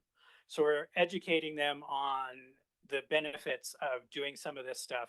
We had some issues with CenturyLink getting us reliable internet service. We finally gotten that resolved. It took them almost 8 months to get a new line put in for us, but we've had some challenges. That's for sure. We're working on resolving those. We're currently, like I said, soliciting for more board members. We're working on actively recruiting more volunteers. As a matter of fact, if any of you have friends, neighbors, relatives that would be interested in volunteering, I would love to talk to them and get them through our process to get them coming out as a volunteer. would you say that's your greatest need, is just more volunteer hours? More volunteers, yes. We meet the minimum state requirements set forth by the Department of Museum Services as far as volunteer hours go. And we do file a report annually with the Department of Commerce for our fundraising efforts. We do file a report every year with the State Auditor's Office, and we do file a report with Salt Lake County Zoo Arts and Parks when we get our grant from them. Thank you. Councilmember Whitelock. Thank you. Mr. Daly, would it be a hardship if we did not pass this tonight and gave you time to submit to us your insurance certificate, your bylaws, and your board members' names? I'm happy to provide the board Yes, members' Judy. names. I'm happy to provide the insurance certificate. The bylaws are going to be a little bit difficult at this time. I've recently moved, packed up my parents' house, moved it to a new home. I have a lot of stuff in storage, and a lot of that paperwork is not readily accessible. It could take me 3 months to find the current copy of the bylaws. The insurance certificate and the board makeup we can have before the end of the week. Would it be a hardship to not have a lease? We're already June of last year to now that we're operating without a lease. So, technically So we're operating in a 2 gray more area. weeks wouldn't be a problem, I would like to have this resolved as quickly as possible. and so would I. We've been So pushing would this I. since June. And like I said, I can provide the insurance certificate and the board member makeup. That's not a problem. I guess the concern or the question is, what is the concern with the bylaws? Oh, it's just that the lease says that the city will review them. But Okay. when I asked, had the city reviewed them? They Understood. haven't. Nope, I completely And- understood. The city would have reviewed them 24 years ago when we first signed this. Right, but And it's kind of, I'm a little bit at the point right now where I feel like the council's trying to change the game a little bit from where we've been operating, because you're asking to review something that's already been reviewed. And I don't want to be adversarial in any way. I'm just trying to understand the rationale behind it. But Mr. Daly, your lease expired. So basically we're signing a new lease with you. So I'm just trying to do my due diligence for the Understood. citizens of West And Jordan. as I said, I will work on trying to obtain a copy of the bylaws. It's all on paper. It's not electronic. If it was, I could email it to everybody today. I mean, 24 years ago, your mom didn't put it electronic. That's weird, It was Robbie. probably written on a typewriter. Yeah, probably. I'm not saying I need that, but I do need the insurance certificate. Insurance certificate. I can do have- want to know who the board members We can are have both and of their those city of tomorrow. residence. So I'm just saying, I would propose that we bring this back at our next meeting to sign off on it. So that we can feel good about what we are doing with you. I want it to succeed. I really do. Because And honestly, 2 weeks like is not going to make it's not going to really make a difference. As long as we're progressing forward, that's the whole goal of this. And we did request a renewal back before the lease was up. But as Mr. Lee is aware and everybody else is, there was some issues with city systems, and just trying to get everything through the process has taken us enough time to get caught up. bad people stink. Yeah, thank Okay. you. Councilmember Bador. Mr. Lee, just a clarification. It was said that if the lease does go through, it doesn't go through until we've seen the documents that are part of the lease, correct? Like the insurance. That's correct. We don't execute we Okay. don't execute it. So the council, that's Councilwoman Whitelock's correct, right? We don't have the certificates of insurance at this time. We won't execute, even though you approved the resolution, we won't execute till we have those in hand and they've been reviewed. However, if you want to see them before authorizing the mayor to execute, then don't pass this resolution. Councilmember Green again. I know where you're going, Councilmember Whitelock. But I'm trying to figure out how much we're gonna get in the weeds of the 501c3s that operate I mean, you think about it, we've had other organizations come and ask for, I mean, literally what we're doing is we're doing a fee waiver. I mean, when it comes right down to it, it's a fee waiver, right? It's 1082.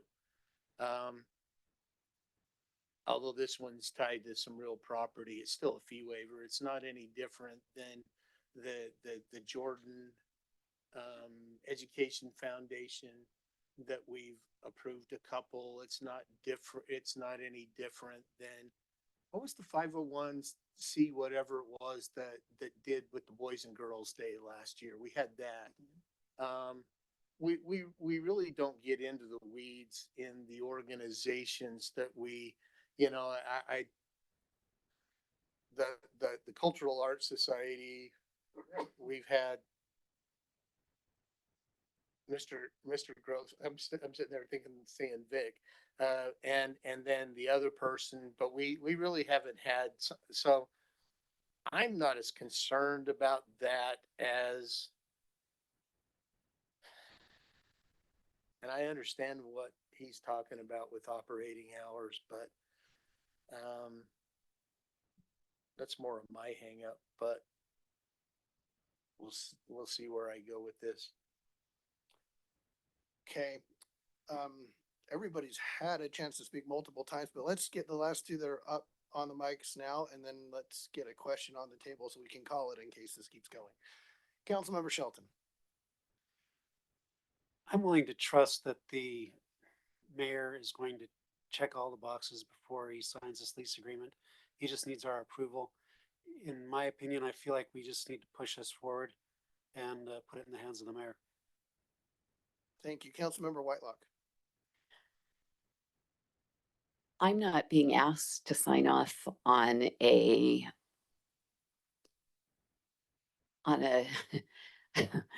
we're not being asked tonight to just sign off on them wanting to use the park. we're being asked to sign off on a lease.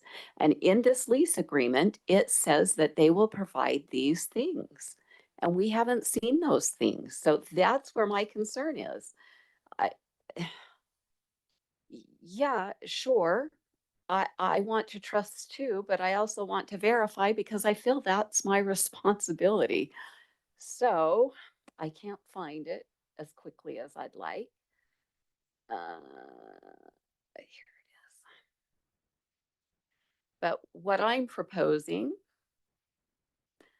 when is our next meeting, Alan? It'll be February. Valentine's Day. It's 3 weeks, actually. Do you know the date? February 14th. 14. Oh, Valentine's. Okay. So I am going to motion that we table this item until February 14th and allow Mr. Daly to bring forward and staff to get to us the certificate of insurance and the board members. I really would like to see the board members and their city of residence. And that is my motion. Do you need more than that, Cindy? There's a motion on the table. Is there a second? Second. Okay, we have a motion by Councilmember Whitelock to postpone, well, table is the word she used, this item until February 14th, seconded by Councilmember Bloom. Discussion to that motion. Let's go Councilmember Green. Tabling kills the matter under Robert's Rules of Order unless we directly pull it back from the table. And so motion to postpone would be the more proper motion. I would change my motion to postpone until February 14th to allow us to get those documents. We'll consider that a substitute motion. And I Councilmember accept Bloom that as a second. Yeah. is still seconds. Okay. So we have a substitute motion on the table to postpone until February 14th. Any discussion to that motion? I'll just say that I agree with Councilmember Shelton that I'm okay putting this in the hand of the administration to get the ducks in the row.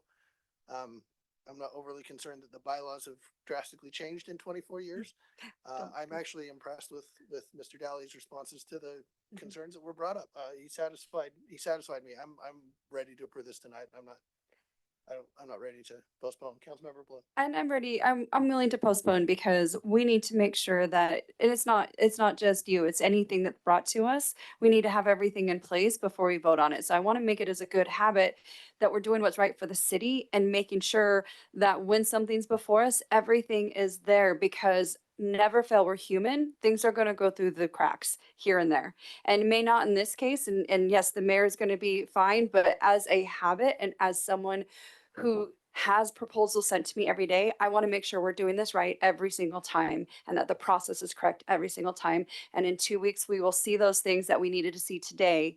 And that's why I would say 3 weeks, sorry. That's why I say at the next meeting, let's do it when we have what we should have had today. Any further discussion to the motion? Seeing none, we'll go ahead and place that. All in favor of postponement, just say aye. Any opposed? All right, we'll let that one pass 6-0 on my watch, and we'll bring this back in 3 weeks. Shoot. All right, let's move to the next item on the agenda, which is a public hearing for ordinance 24-01, amending the 2009 West Jordan Municipal Code 13112G, home occupation standards for use of outside the residence, and 13-2-3, home occupation definition. My screen just went blank. Okay, just my screen just went blank. Maybe I just hit something.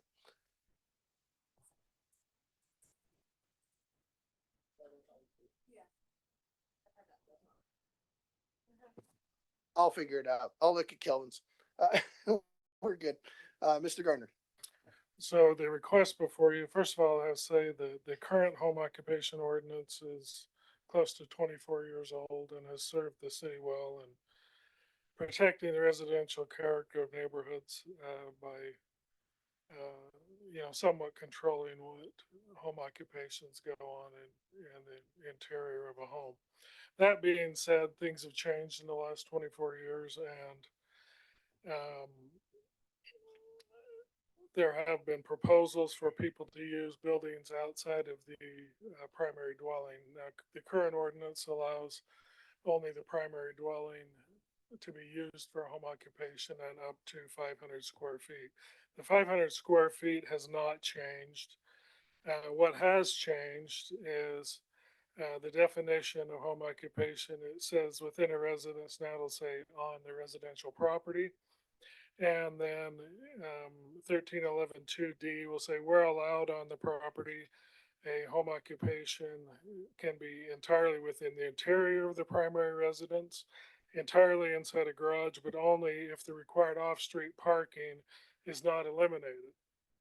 The last thing we want to do is create a parking issue for someone to run a business out of their home. Entirely inside one accessory dwelling or an accessory structure on the property. As we know, in the last couple of years, we've had many accessory dwelling units come into single family homes, and those people have the right, they would have the right now to run a home occupation as well as the people living in the primary dwelling. Or they could do it in some kind of accessory shed on the property somewhere.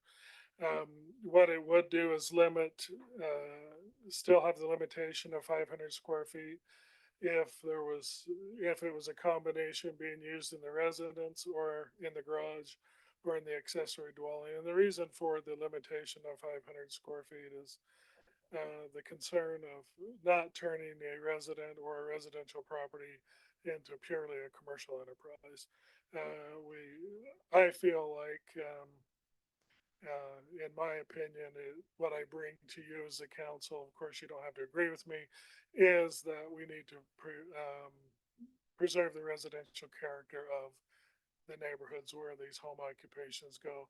We haven't had any major issues at this point, and I don't want to, with an ordinance change, create more issues for the city, because once we change an ordinance and create issues, it's very difficult to dial back. Now, the enforcement of the home occupation license or the business license, both the building department and the fire marshal inspect the property to make sure that they're in compliance with not only fire code, building code, but also within our home occupation ordinance.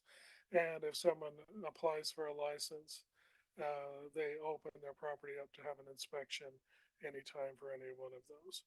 And so there really is not a lot of change to the ordinance other than the square footage and not the square footage, but excuse me, but the buildings and where it can be used on the property. The Planning Commission, by a 5-0 vote, recommends approval of this ordinance. Do you have any questions for me at this point? Questions for staff? Councilmember Green is up first. So you said the building and fire go out on every home-based business? Scott, you can probably answer this. Doesn't happen. That doesn't happen. I can tell you. Well, is yours an office? Yeah. Then by state law, we don't require business licenses for home offices. But based on, so we'll come back to that when we get into the discussion. But so, that was my question was, and if we inspect them, are we charging them the inspection fees to go out? Because that seems to me that that's bypassing the state statute and not charging for home-based business licenses. If I'm not wrong, that's what the application fee covers. Councilmember Whitelock. Yeah, don't sit down yet. Larry, Mr. Gardner, when I read this section of code, it seemed to indicate that if you are renting your home, that becomes a business. So if that is the case, then do these inspections occur to the rental homes once a year? This is for home occupation. That wouldn't be for a rental license. Okay. Rental of the home, it'd just be for the home occupation. Only if they're doing a separate little business. Okay, thank you. So now I'm going to ask the really weird question, just because it's off the wall. is an ADU a home-based business? We do require a business license for an ADU. That is not a home occupation.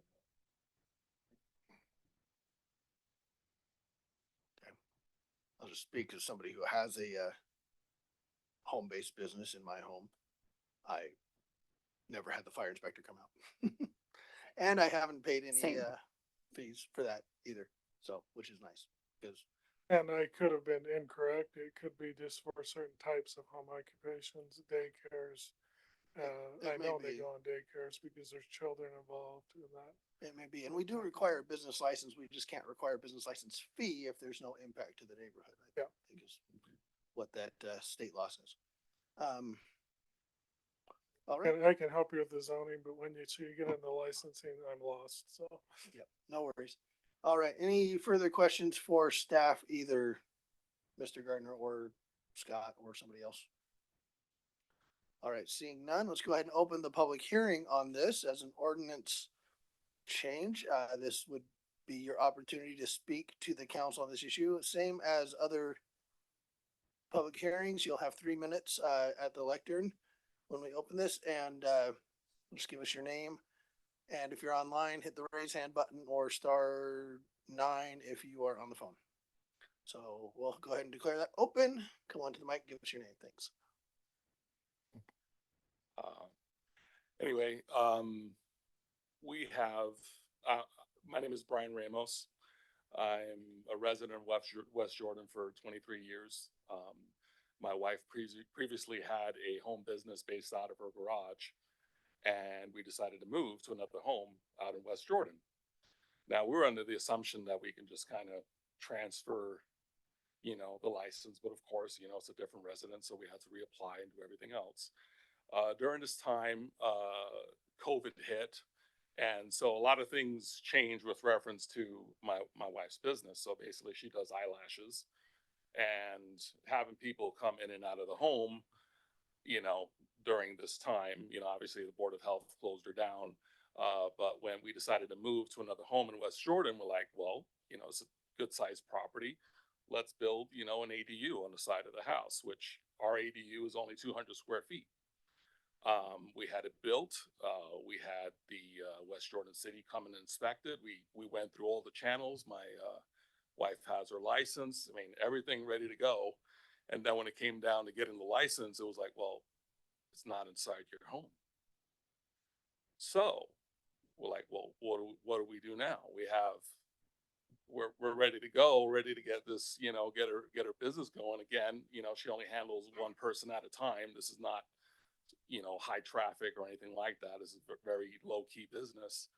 And it was declined because the business was not being conducted in the home. And the reason for us doing that is, due to COVID, and also we have a child that has an autoimmune disorder. She's always sick. And so it was for her safety as well. This is not a business that that my wife makes a lot of money, and to have, rent a booth somewhere is just not feasible. So we're hoping that you change the code so that we can use this ADU that we, we invested a bit of money into. It's not large, but we would hope to be able to use it legally. So that's my bit for today. Thank you. Appreciate it. Any further comments to this ordinance? Anybody else who would like to speak? Not seeing anybody in the room. Anybody online? Chair, there is no one online that has raised their hand to speak. Thank you. So we'll go ahead and close the public hearing then and bring this back to council for discussion and a motion, etc. Councilmember Green. I'm gonna vote for this one just because we need to get it done. But I'm gonna tell you that, but I have I'm gonna make a question, and maybe we deal with this on second round so that we can get this done. But I do have, as I read through the home-based business ordinance, we got part of it in Title 4, Chapter 2, and we got part of it in Title 13, and they actually contradict. One section says that if they have more than 10 cars per hour, it becomes a business that has to pay the business license fee. Except in Title 13, it says you can't have more than 6 cars an hour. So it's impossible to have the 10 because of the 6. It also says that if you have more than 2 employees, you're subject to the business license fee. But in Title 13, it says you can't have more than 2. So it contradicts. There are some other problems with the home-based business ordinance. It talks about if somebody runs a home, we were talking about this before the meeting. If somebody runs a home-based business and they have a pest control business, they can only have one truck. They can only have one truck and one trailer, because the ordinance says you can only have one truck and one trailer associated with your business. It should be on site at your house. You can only have one part, because if you got a lot out in the North 40 someplace, you can park as many as you want, whatever the ordinance is. You're running the office at. So there are some serious problems with the ordinance. The one that I'm having the most difficulty with the problem with this home-based ordinance is the childcare. Because we're making childcare the ordinance, and it's really funny. In Title 4, Chapter 2, home-based business affects the neighborhood, but then in Title 13, it's exempt from all the traffic regulations, so it doesn't affect the business. It doesn't affect the neighborhood. And so we need to look at a couple of those things seriously. The other part of this that I want to look at, and I'm willing to pay to pass this tonight. I'm not sure I like the 500 feet. And here's why I don't like the 500-foot rule. Standard garage is about 25 by 25, if I'm not mistaken. 24 by 24. Can you correct me if I'm wrong, Scott? What's the standard double garage? 20 by 20. It's 20 by 20. You Okay. might have a deeper garage, but the standard is 20 by 20 per our code, our Okay. ordinance. Well, maybe 500 feet's okay. I'm just wondering, if 576 or something would be a better number, because it allows for a 24 by 24 foot building that you could build as a back garage, and somebody could do that as a shop, or engrave Christmas ornaments, or I saw that Hallmark movie. I've seen that Hallmark movie too. So I'm willing to pass this tonight. And I've already talked with Councilmember Whitelock. We're going to do an RCA this weekend and address some of these other problems in the home-based business ordinance. But I just wanted to express a couple of those concerns now so that everybody knows why they're coming. All right, next up, Councilmember Bloom. First up, I want to say thank you for coming to the city so that we can look into this and fix this. And I want to support home-based businesses as someone who also has their own home-based business. Like, we need to make it easier for people to do things from their home and have their own businesses. So thank you, thank you, thank you. And Councilmember Green addressed some of the concerns I have, and I want to pass this tonight, but I also want to go back and look at stuff we can fix to make things easier, like the childcare, like some of the hours posted. Let's make things more common sense and not so black and white. And for you guys, a common sense. I actually go to see lashes at somebody's house. Got my hair at somebody's house for over 10 years. So yes, let's make that happen, but let's also fix it so more people can have businesses at home or support that or grow their business. So yes. And yes, I can't wait for the RCA. Councilmember Shelton. I've heard some great thoughts from Councilmember Green. Support that. The issue at hand is, do we want to move this forward or not? And I believe we do, and I'm ready to make a motion. You may make the motion. I move to approve the ordinance number 24-01, amending the 2009 West Jordan Municipal Code section 13-11-2G, home occupation standards, use outside residence, and 13-2-3, home occupation definition. I would second that. I'll second that. Yeah, no, because we only get one bite of Now I the gotta come back on Councilmember again. Bedore. Yeah. Waiting for you So to trigger we'll finger go that. ahead and acknowledge the second. Councilmember Shelton with the motion to approve and Councilmember Bador with the second. Now Councilmember Bador to the. One thing I want to say real quickly though is we should be careful though that we've all admitted that we're going to pass this through, but just a moment ago, we said we're not going to pass this through until things are set. So I just want to make sure that we are acknowledging the fact that we need to be cognizant of what we're saying when it comes from bill to bill. Well stated. Councilmember Whitelock. The last one wasn't an ordinance, it was a lease agreement. So this one I feel is a little bit different. And I just wanted to express thanks for bringing something forward. Sometimes as residents, we're like, "Ah, I just can't deal with the government. They're just horrible, those people." And the reality is, if you don't bring it to your government, they may not know that it's an issue, right? And so you brought something forward. It makes sense to us. And it shed light on some other issues as we were reading it that we probably need to look closer at, and we may in the end make some more changes. I think we probably will, but I support wanting to do two things: have a side, basically a side hustle, right? Turn a little extra cash or help other people through that side hustle.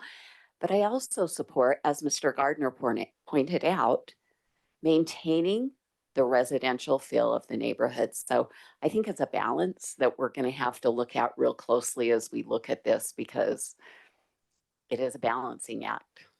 Thank you. I feel that way and I'm in government. Councilmember Green. Yeah, I've worked for government since 1985. Trust me, I've been there, done that, bought that t-shirt.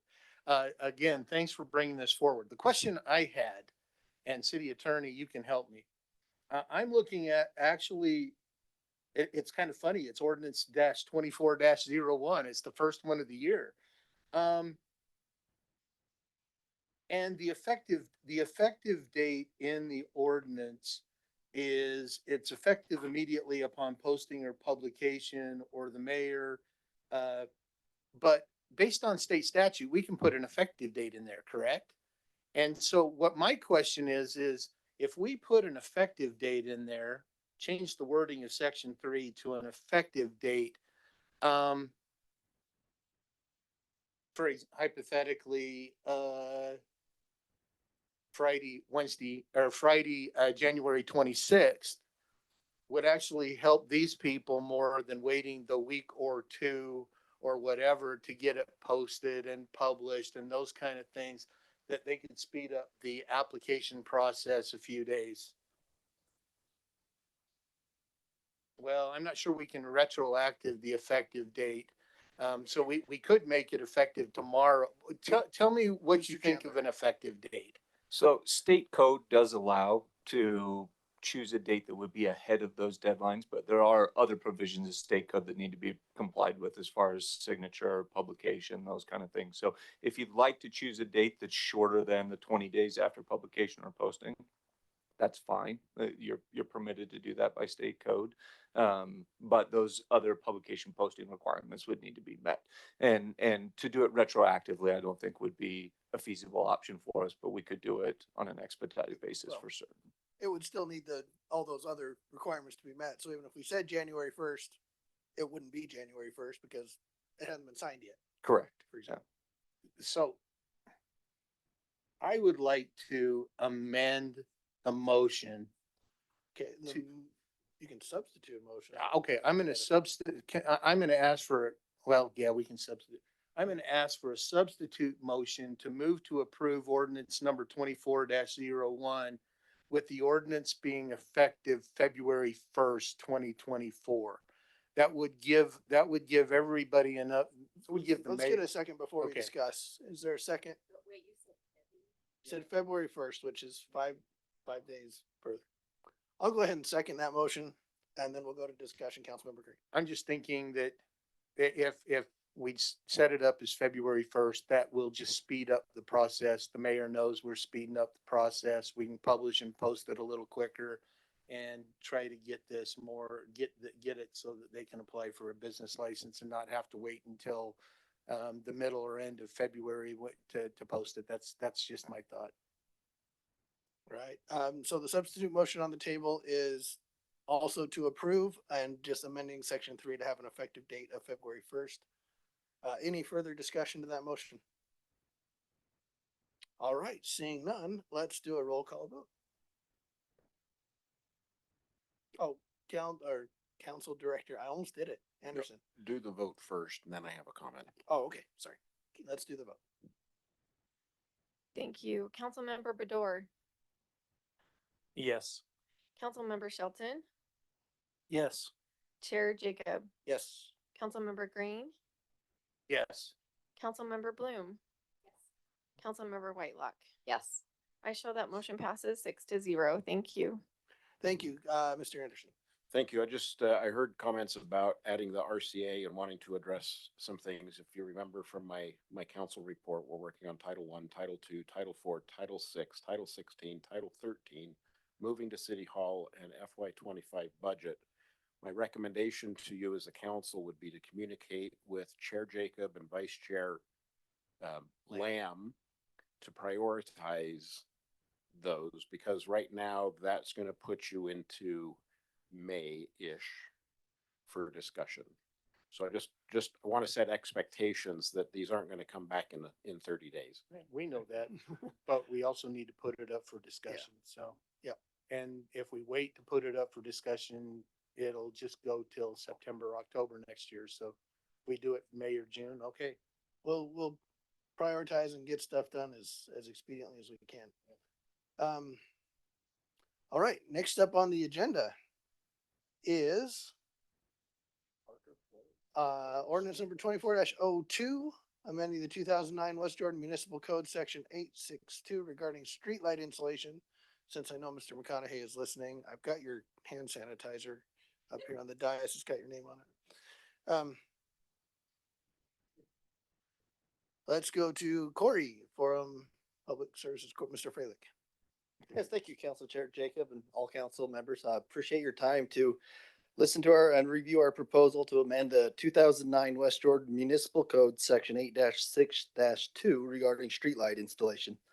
As you know, this is something Council Chair, previous Council Chair McConaughey had asked for, and in working with our city engineering team, with our legal team, exploring what other municipalities have done, as well as looking at Federal Highway Administration guidelines. Our best solution was to amend the code to include verbiage that would require in new development, all developers to install street lighting, public streets, street intersections, all crosswalks, and any other areas specified by our standards, specifications, plans, or by our city engineer. Unfortunately, as you know, there's been instances in the past, pending from between pedestrians and automobiles, whether it's at a crosswalk or pedestrian crossing. And so I think that's where this started from. We'd like to require new development to have a street light on each end of the crosswalk to light up that area. We feel it's a best solution to see. It's just a simple code amendment. And with your support, we know that it could be a good way to prevent accidents from occurring in the future. But I appreciate your time and thoughtful consideration of this. I'd be happy to answer any questions. Any questions for staff? We'll go Councilmember Whitelock. I have two questions. One, it talks about neighborhoods can choose to buy and pay, and it seems to indicate that they can install it themselves. Yes, I just need a little assurance. Like, how's that going to Sure, work? 'Cause sure. like, That's- can and I go that's- dig the hole and put up the pole if I want? I well, mean, that's been in the code before. And from what I understand is if it's an area that is out where they have a concern, we inspect it and we're in compliance. If they still would like to install that, they can purchase it at their own cost. We wouldn't let them do the work. It's something, the light pole would be dedicated to the city. The cost, we would then install and maintain it at that point. okay, we're the Yeah, installers. no, we wouldn't allow Okay. them to start to start digging and installing lights at their The own. way it reads, it really kind of, we might want to work on that verbiage because it really kind of seems like they can install it themselves. Oh, hang on there. There's one more question. sure. So, I have these friends that work for this organization that hypothetically could put a road in our city, like they could increase a road in our city that they already own. So if they put that road in, their name is UDOT. Oh, Do they have to put lights on both sides of the intersection? that is. Or are they exempt from our Yeah, code? that is a good question. Working with this, I spoke with UDOT, with our legal team. Unfortunately, we cannot enforce them too. However, their standards that they adopted in guidelines in 2017, there's a flow chart that the formula they follow. in Yeah, based determining- on if they've got enough Yeah. people that are dead with And their we numbers. can't envision Okay. a scenario where in their newer roads that they wouldn't already meet that because based on their flow chart, number of lanes, gross volume of traffic, speed limit. Hypothetically, 9,000 south, would they be required to put 2 lights in there? From my interpretation of their guideline, yes, they Yes, would. Because okay. it would meet their own guidelines. However, that's up to their traffic engineer. But unfortunately, no, we can't enforce them. I know, maybe that's something Miss Barker can work on, maybe UDOT needs some Call your legislator. things. I will. Also, in response to your question, we're only looking at amending section 8-6-2, but one of the subsequent sections, I think it's 863 or 4, talks about in the city budget every year, there's a certain amount of money, as you know, that's set aside for this type of thing. And so there are, for the prior neighborhoods that are not new development, there's a lot of city money that does do those upgrades. But this is like a last resort, if a neighborhood wants to do it themselves. So I don't even know if we know of a recent example where that's occurred, but it's possible. Thank you. Councilmember Bloom. I had a similar question and concern that Councilmember Whitelock said, because when I was reading it, I was like, isn't this a liability to the city? Because it reads like, oh, I can install it as well. So I don't know if we want to make that more clear, because I don't want people to assume something or challenge us on something. I don't know. I was just when I read it, I was just like, huh? So that's all. I just want to know if we wanted to clean that up and make it a little more clear. That way people aren't assuming as well.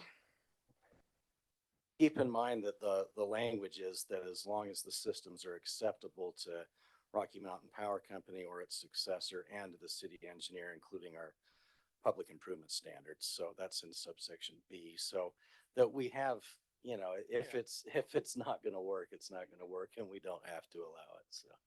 So stay there, Councilmember Green. Mr. Murray. And I always hate amending on the fly, but if it's the expectation is the city is supposed to install this, right? What about and I'm just asking because it would be very simple amendment. What would happen on line 28 of the legislative version? So this is in paragraph B, second to last line. Is the current line reads, once installed, such resident shall not be responsible, yada, yada, yada. What if we just put in once installed by the city? Actually, And so we just put by the city in there and we called it. I'm just wondering what. I would actually do it a different way if I could just throw this out there. How about such resident shall not be responsible for the installation, operation, maintenance, and expenses.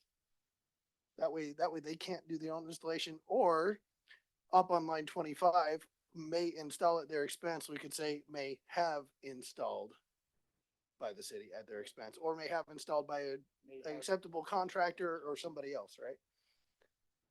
May have installed at their expense instead of saying, yeah, residents, knock yourself out, grab a backhoe and a post digger and see what you can do. The images in my head when I read that were Okay, so to sum up what you said on line 25, if we added language, so now it says, and crosswalk systems may have installed by the city. Then on line 28, once installed by the city, would be adding, and then later in the line, responsible for the installation, operation. We're adding in the word installation, right? Yeah. Yeah, I think that makes it real clear. Yep. Yeah, so when we get to a motion, we haven't had the public hearing yet, but when we get to the motion, we can figure out how that's how we want to amend on the fly. Yeah. What's the Home Depot slogan again? All right. Is there any further questions or clarification from the council before we go to the public hearing? All right, I'm not seeing any, so I'm gonna go ahead and open the public hearing on this. If you desire to speak and you're in the room, come on up to the mic. If you're online, raise your hand appropriately on the Zoom or on the phone. Just as a reminder, if you spoke on this during citizen comments, that was your bite. If you'd like to speak on another topic during another public hearing, you're welcome to speak on another topic that you didn't already speak on during citizen comments, just in case anybody fits that particular description. I don't know if anybody does. I'm not seeing anybody in the room. Anybody online that doesn't fit that previously described description, Mr. Anderson? There was a hand raised. Now there's a hand raised by Mr. McConaughey, but as stated, and our practice has been that if you speak at public comment on a same topic, I think your quote was Right. not two bites at the apple. I did say something about that being inspired by our former council chair. What do you think, guys? Should we give him another bite? I am curious. My curiosity is getting the better of me, so I'm going to go ahead and allow it without objection. We'll go to Mr. McConaughey on the Zoom. Oh, it's Miss McConaughey. Oh, I'm sorry. It's not Mr. McConaughey on the Zoom.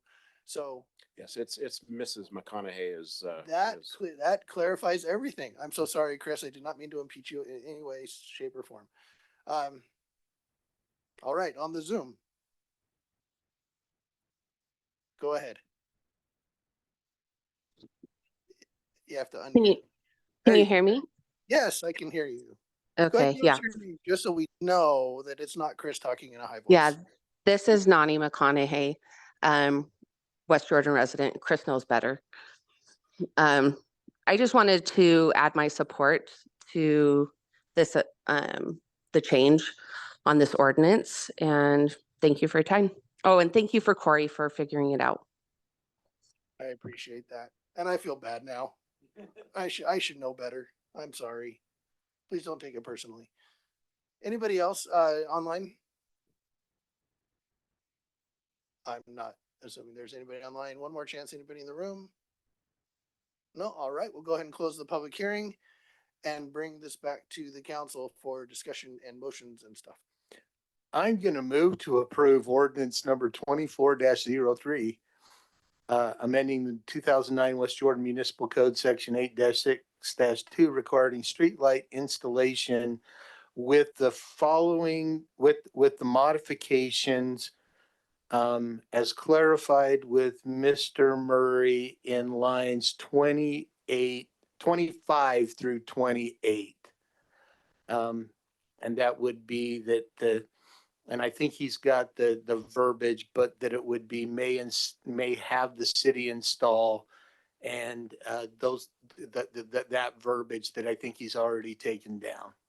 That was a long motion, just as with the amendments as discussed. And I we'll second get that. clarification on those, seconded by Councilmember Bloom. So I have a motion from Councilmember Green, seconded by Councilmember Bloom. Do we want to be very explicit on exactly what those amendments are? Is everybody more or less clear? Let's bring Mr. Murray up to the, I almost said Mr. Duncan, Mr. Murray up to the mic to just reiterate. Okay, so I'll just read the new language, starting on line 24 and going through 29. The residents of areas which do not have adequate street lighting and crosswalk systems may have installed by the city at the resident's expense and dedicate to the city street lighting systems acceptable to Rocky Mountain Power Company or its successor and to the city engineer, including as specified in the public improvement standards, specifications, and plans. Once installed by the city, such residents shall not be responsible for the installation, operation, maintenance, and expenses of such street lighting and crosswalk systems. I think we need to clarify in 28, because once installed, you can't not be responsible for the installation. So you got to eliminate one or the other of that phrase. Once installed by the city, residents shall not be responsible for the installation.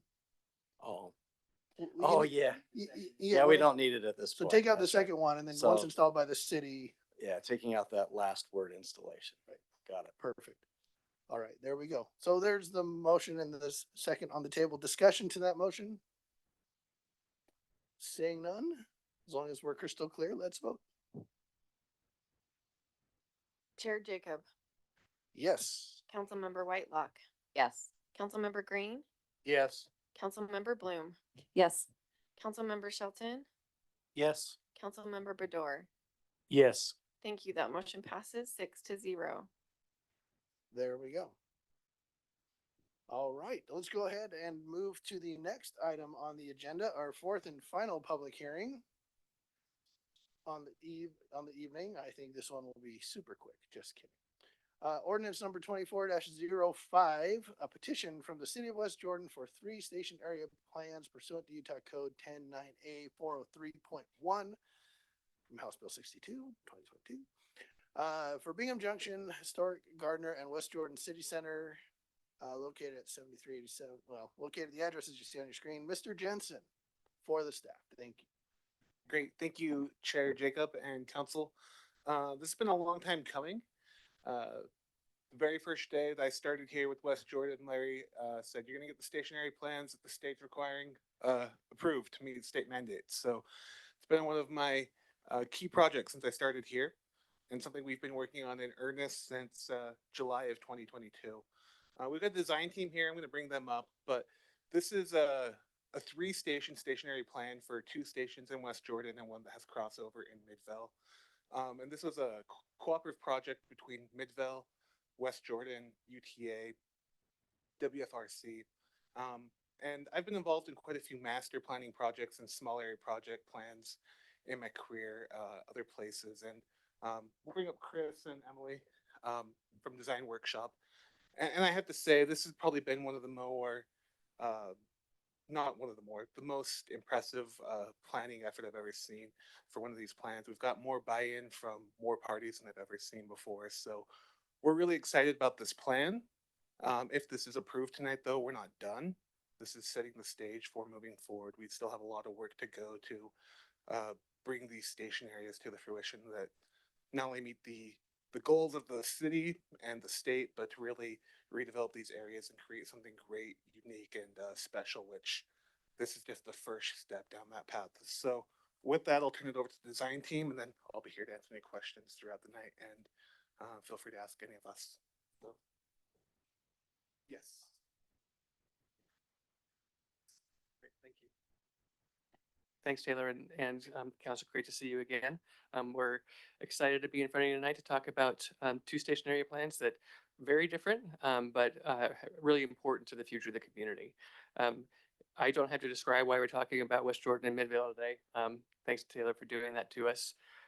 We've got some text that's kind of hanging off there. But again, the reason that we are doing 3 stationary plans at once, again, it was a collaborative effort between Midvale, West Jordan, and WFRC, is because the half-mile radius that the House bill that required these shows the outer ring on here. So there's overlap between these three. So it was a great idea to look at these, in context with one another. They're all very different character areas. So it was an opportunity again to think about what did each of these stations mean to the communities that they're in, as well as to the whole system. Just a reminder of the purpose of the stationary plan.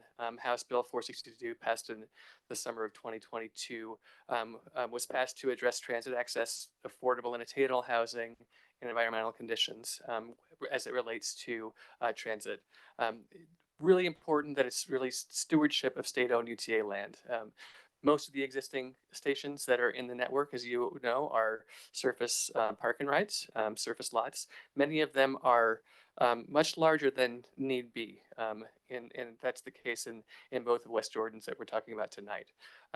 Number 3 here, it creates expectations for development of UTA properties where possible. So again, using state lands, UTA lands to be stewards for those things that are critical to the state, including the availability of housing and access to transit.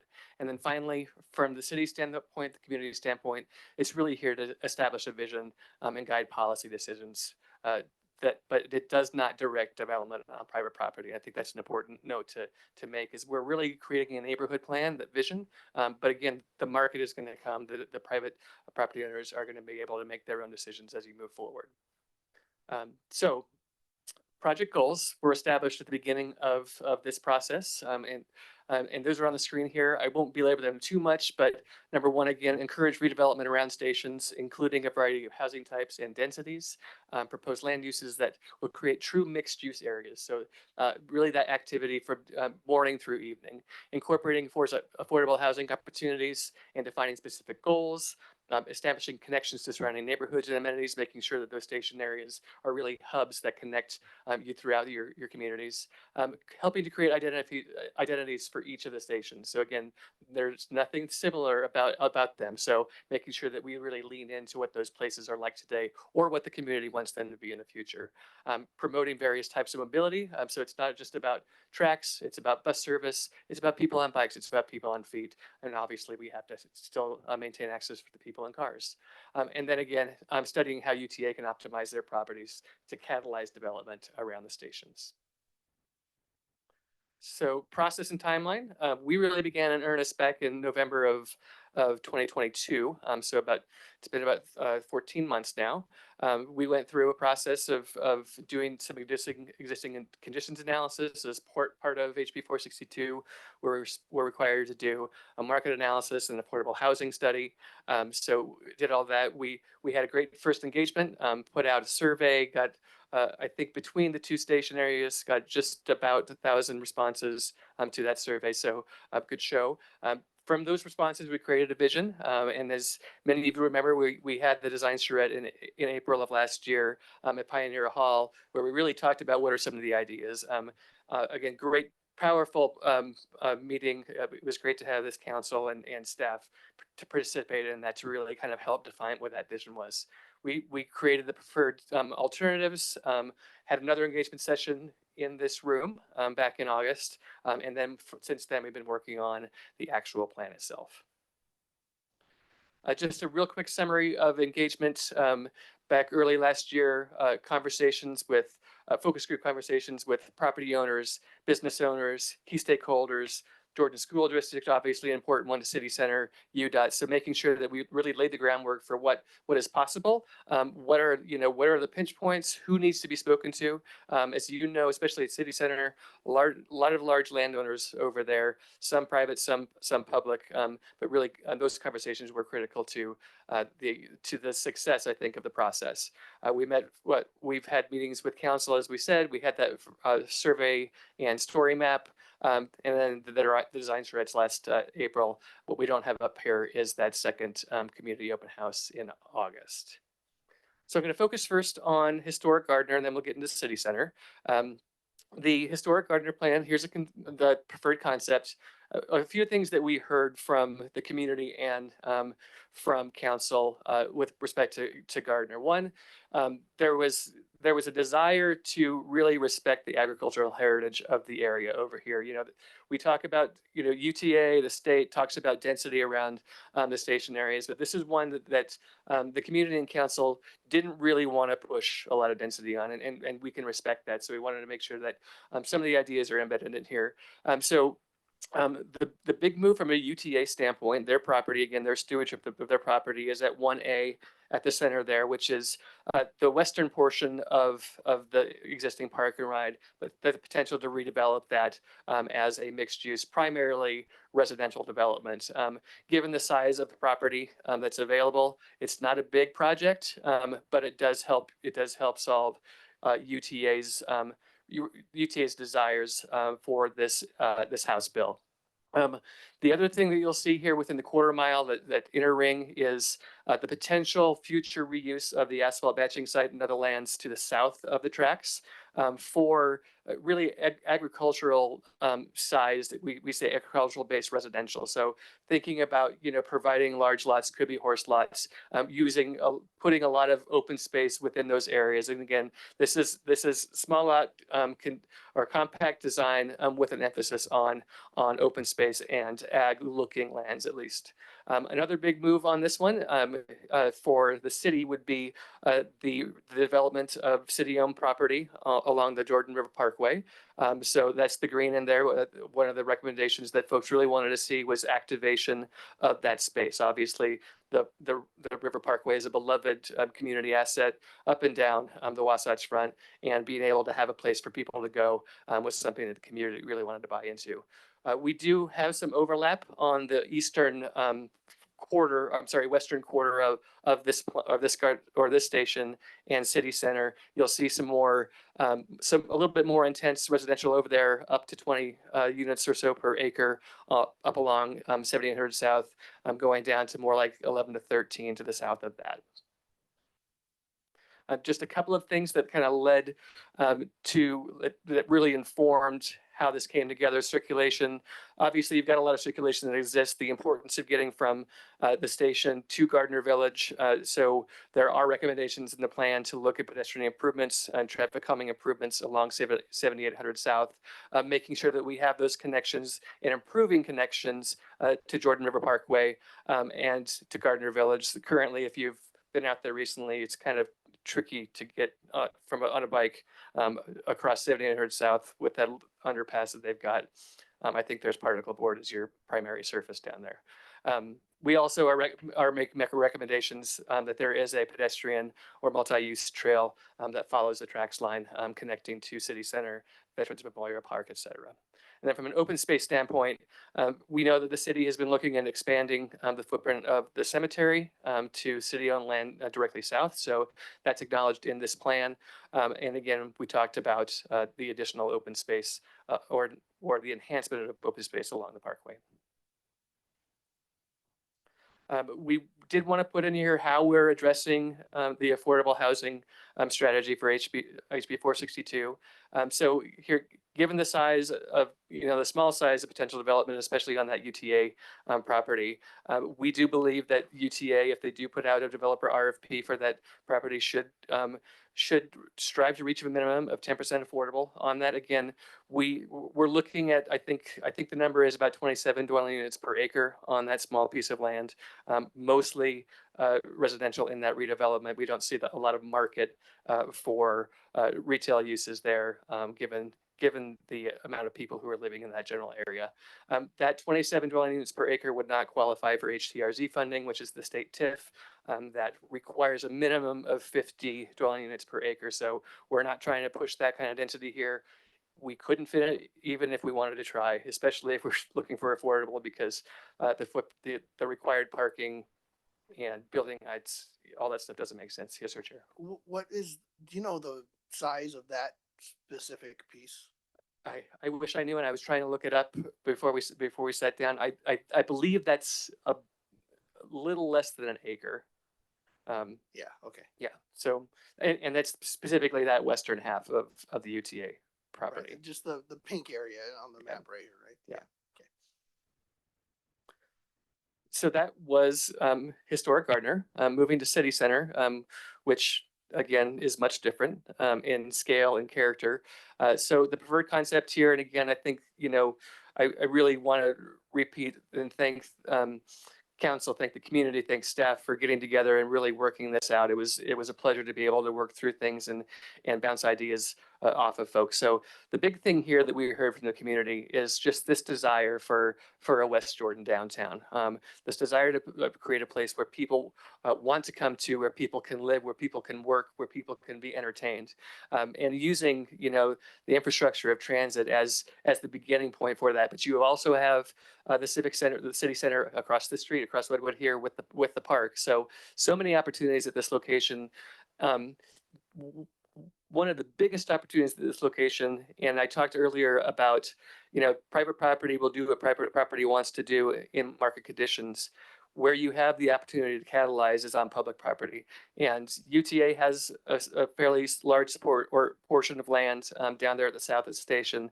But importantly, Jordan School District, as you know, owns a very large piece of land right at the center of that site where you're seeing the purple and the blue buildings.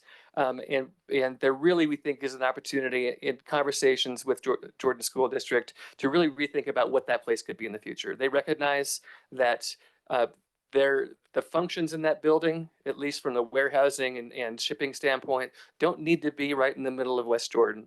And they are a very willing partner in talking about, you know, how do we really rethink this place so that it can suit the vision that the community is hoping for. So just as I go through, I'll quickly go through this to explain. We heard loud and clear from council that a non-starter would be showing, you know, 95% residential on at this station, and we understand that. Residential is an important component. If you want to create a neighborhood, you have to have people living there, but we recognize the desire to bring jobs here. We recognize the desire to bring retail and services here. So this is a truly mixed use concept. We are showing at the core of the site, the blue buildings there, that's the commercial office space. So, you know, the market study that we did in support of this plan does not show a current need for office spaces. We all heard what's happening today in the office market, but that's not necessarily the future. And it could be, you know, you've got a great economic development department here. It could be that you go after, you know, a landlord or a tenant, a major tenant here who might want to build to suit. There are many opportunities to think about. This is not a 5-year plan. We have to recognize that, you know, this will likely build out over 20 years or so. So really embedding in the core of that, this idea again of that commercial office. We do have written in the plan the idea that that street, the first street east of Redwood, that could be a restaurant row. So really a lot of activity, restaurant shopping there to bring that vibrancy to it. That really dead ends into the station itself. Ringing on the outside, the yellow buildings and kind of the pinkish buildings are more mixed use buildings. So thinking about mixed use commercial primarily at the corner of Redwood and 7800 South, moving, you know, into more mixed use residential to the west. We got a lot of excitement from the community about 1E and 1F, which are a market and incubator. So how do you do something at this site that is unique to West Jordan? And this is, you know, thinking about how do we build small business, how do we support entrepreneurs? So that's the idea in there is we don't want to recreate, you know, other station areas that other communities have done. So the idea is how can you make this distinct?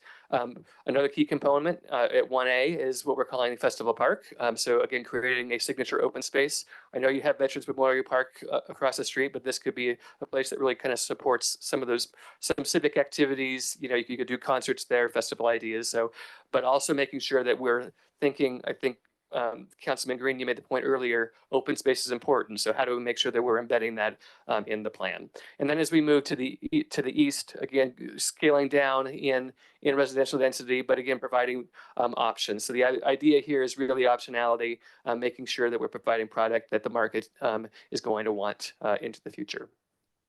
Again, a couple, you know, circulation. One thing we heard from folks was walkable. Right now, as you know, none of those circulation routes exist on the city center side. So making sure that we really start to connect this site back to the communities, connected internally. So creating those key roads, but also thinking about key pedestrian connections. So how do we treat streets and street rights of way to make sure that pedestrians feel comfortable on, on those. Open space, I talked about embedded open space in the Festival Park, but also making sure that we've got some open space where redevelopments or residential redevelopment may happen on the east. And then addressing HB 462 again as it pertains to affordability. In this case, the suggestion or recommendation is that you should strive to maintain or exceed the HTRZ required share of 10% affordable across development phases in the project. So again, that's 50. Now it's not a 50 plus all blush. What we're talking about 50 is really in the core of the site, Basically the purple at the top along 7800, that's where we would strive to find some of that higher density, as well as at the station itself on the UTA property. Again, as I mentioned, as we move to the yellow to the east, that gets to that lower 13 to 20 scale and stepping down. But again, in order to pay for a lot of the elements that are in here, including a pedestrian bridge across Redwood Road, HTRZ funding is going to be an important piece of the funding equation for you. So that's a consideration that we would suggest. I'm not going to get into all the implementation strategies. This is an important part of the plan. There are a number of them, but I did want to talk about phase one action items. And again, what we're not doing is developing. No one's saying we're going to develop any of this tomorrow, but there are really key things that have to happen in order to be able to do some of the things that we've talked about. So number one is to develop an MOU between West Jordan, UTA, and the Jordan School District to figure out how we can create expectations, a project timeline, phasing strategy to ensure that the district's operations are not impacted with relocation, but that we can start to take control of that land. Number two is identifying a new site in conjunction with the district for those uses that are currently across the street today. And I will say, I don't think I have it in this presentation, but we think that the warehousing doesn't need to be here, but we do think that the teacher training and the administrative uses do need to be here. And I'll tell you that number one is those are the people you want downtown. Number two, if you can make that happen, you have a phase one office occupant. And we've heard from council that you don't want to just see residential go up. And we think that this is a really great opportunity to pair in phase one residential redevelopment on the UTA property. And, I don't know how much space it is, but we're looking at a 3 or 4 story building that might go directly across the street from City Hall in that phase one. So really important that we have those people. They're already here. They want to come here. Some of them are using the transit. Might as well make it easy for them. Number three, pursue HTRZ in partnership with UTA and the district. So again, that's how we do a lot of the funding for some of the exciting things we want to do. 4, here, update the future land use map to incorporate proposed land uses for both the city center and historic Gardner. And then finally, to prepare some project cost estimates for constructing that new admin building that I talked about a moment ago. And really small text, but I wanted to talk a bit about the recommendations to land use and code, just to make sure you're clear on that. So current policy is pretty complicated here. As it is, we've got zone districts, we've got overlays at both stations. So we've made some recommendations for an approach to updating the code, specifically in the city center area here, and briefly creating a new form-based code district north of the tracks line, which really kind of establishes expectations for how things get developed. It's not, we don't know that in your code today, there is a zone district that reaches the expectations that people have for the character of the development that people have been asking for here. So creating that new form-based code district could be an important thing.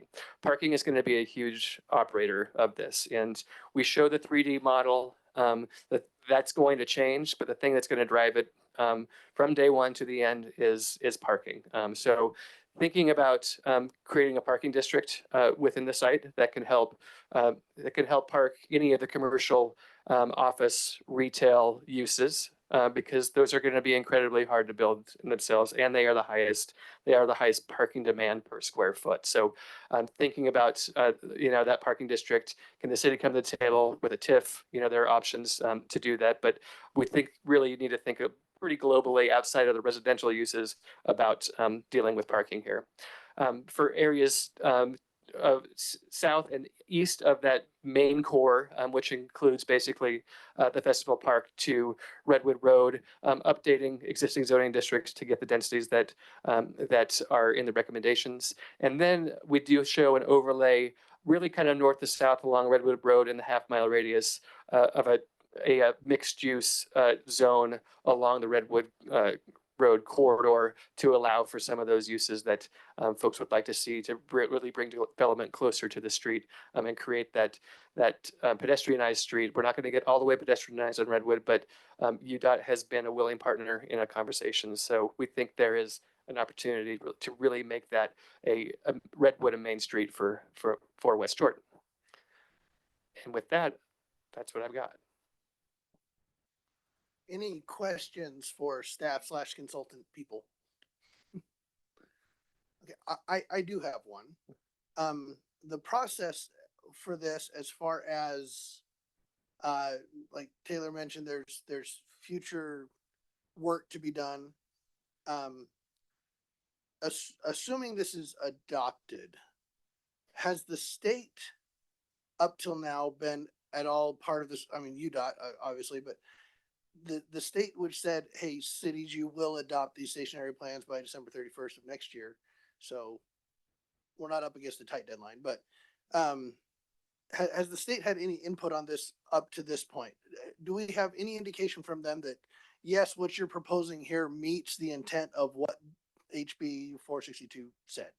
I could start, and Taylor may want to fill in. UTA has been at the table for every meeting. We've gotten detailed review from UTA on each of the drafts of the document. We have responded to all their comments, and they've signed off on the document themselves. UDOT has agreed to talk about Redwood Road, but beyond that, Taylor, do you want to add anything more? Yeah, and I'm kind of meaning the plan as a whole, not necessarily a specific, transportation portion of it or anything specifically, but who's to say? Recently, we just had our water standards brought back. The state said, you didn't do what you thought you did. You've got to change this and this and this, and so we had to change it. Could that happen here? Yeah, that's a valid question. I understand where the concern comes from. I saw us have to amend the code not that long ago after amending it last year. So I understand exactly where you're coming from. So what the state has done is they've asked the MPO, so in our case, that's Wasatch Front Regional Council, to certify the plans after we adopt it. So the state's kind of pushed that down to the MPO. We have a member of Wasatch Front Regional Council who's been assigned to this project, who's been at every meeting.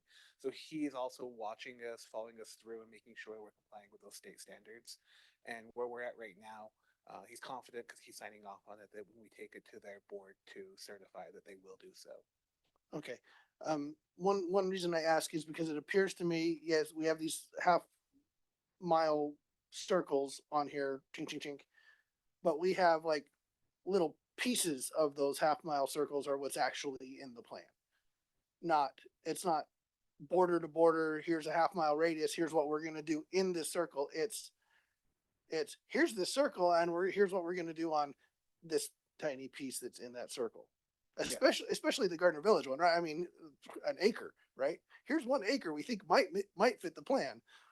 I can address that kind of through experience. Our firm has done a number of stationary plans, and none of them looks the same. As an add-on to what Taylor was talking about, the UTA board does have to approve the plan. They are the next step in approval, so they will have to approve it. We worked with Lehigh City to develop a stationary plan around the Thanksgiving Point station. Again, that has been approved. Council approved it. UTA board approved it. They've actually gone to develop our RFP, which I think is due tomorrow on that project. And that project, we really limited the focus area to the 11 acres that UTA owns. The property they owned. There were some other things happening with some adjacent properties that was currently underway with the city and council, some development programs, but they recognized the real opportunity and the real opportunity to move things forward. So in that case, we did not have to go, we didn't have to have clear recommendations to the border of every city. I think the same is pretty true for much of the Midvale plan that we're doing as well. So I think the state knows that every station area is different and needs to be considered in different ways. So when we're working with Springfield City right now on theirs, Springfield doesn't have a station right now.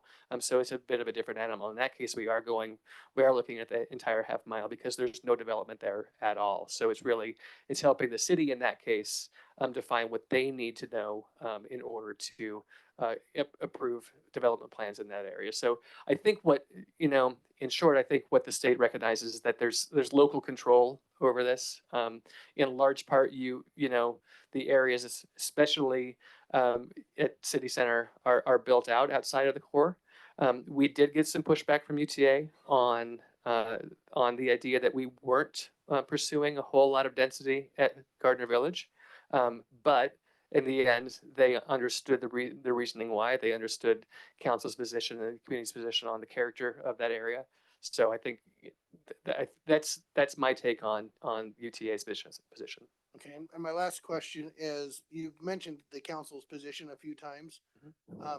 As far as I know, we haven't taken a position on anything as a council body. So where does the council position come from? Is that from just a couple of council members, or? Yeah, that's a good question.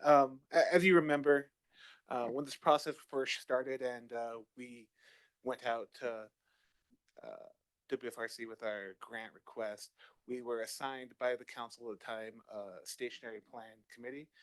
Councilmember Green, Whitelock, and Bloom were on that body. So that was our subcommittee that we've had. We've also had conversations with, I know you've been at our open house, Councilmember Jacob, Councilmember Pack came to a couple of them as well. So when we say we have council support and feedback, that's from those bodies and what we've heard in those public meetings. I know there's different positions that different council members have had. So sometimes it's weighing competing comments and trying to accommodate everybody as best we can. Thank you. Any other questions besides mine? All right, let's go ahead and open this for the public hearing. This will be under the same guidance and rules and practices as our previous public hearings. You'll have 3 minutes to speak. If you're in the room, you can come to the mic. If you're online, again, raise your hand via the appropriate method, and we'll go ahead and open the public hearing. Is there anybody in the room that would like to address the council on this? Nobody? Come on. Okay. Anybody online, Mr. Anderson? There are no one online that has raised their hands. All right, seeing no public comments, we'll go ahead and close the public hearing and bring this back to council for discussions and motions and things. Councilmember Green. Because we can have discussion to the motion. So I am going to move to approve ordinance 24-05, approving the 3 station area plans pursuant to Utah Code 109A403.1. I will second. Okay, there's a motion on the table from Mr. Councilmember Green and a second from Councilmember Bloom, and discussion to that motion will go to Councilmember Whitelock. So I do want to thank, I don't remember their name. The team that helped. I don't remember the company name, Taylor. That's what I don't remember. And Taylor, for the work that they've done. And I'd like to thank the council for the opportunity to serve on that. It was a very interesting process. It was really interesting when we got to the public and when they came in and to listen to what they had to say. The thing that I liked most about it is that the one meeting we had business owners, we had the school district people there, we had UTA there, I think we even had UDOT there. We had all these players in the room discussing what we could do and how we could work together. And I thought that was a really good thing. So while there might be a few things in this plan that I'm not 100% sold on, overall, I think it's a way to move forward with those partners and create something wonderful for the city. So I will be voting yes. Thank you. Councilmember Green. I would to mention to everybody, thank you. We're 18, 20 months into this thing. The nice thing about this project, just so that everybody knows is, I think this is the first time. Well, first off, we developed the partnership with us and Midvale and got a big chunk of money to do this. $350,000 is no small piece of money to get this done and to get it done right. I know that's more than Taylor makes, but not much. So, you know. Well, it depends on over how many years. Yeah. But, you know, when we can get UTA, Jordan School District, UDOT, property owners all in the same room talking about these properties, and UDOT's willing to talk about Redwood Road and not make it, you know, I 315. That's a good thing. I will remind the mayor. I will remind you that we had that there was some discussion with UTA as part of the charrette. And they were actually willing to start talking about things with UTA around Gardner Village that might benefit the city, like free fair zone and those kind of things. And they said they would be willing to talk. And I think we should not miss out on the opportunity of, utilizing two or three stations in each direction is particularly. I don't know if any of you have tried to drive down 7800 South during Halloween time frame, but you put your life on the line more than the bikers do going under the UTA tracks at 78. So, yeah, the mayor's a biker and he's going no. So, anyway, I too believe that this isn't 100% perfect, but dang, it's a lot better than we've had before. And so, yeah, that's why I moved to, approve that. Councilmember Bedore.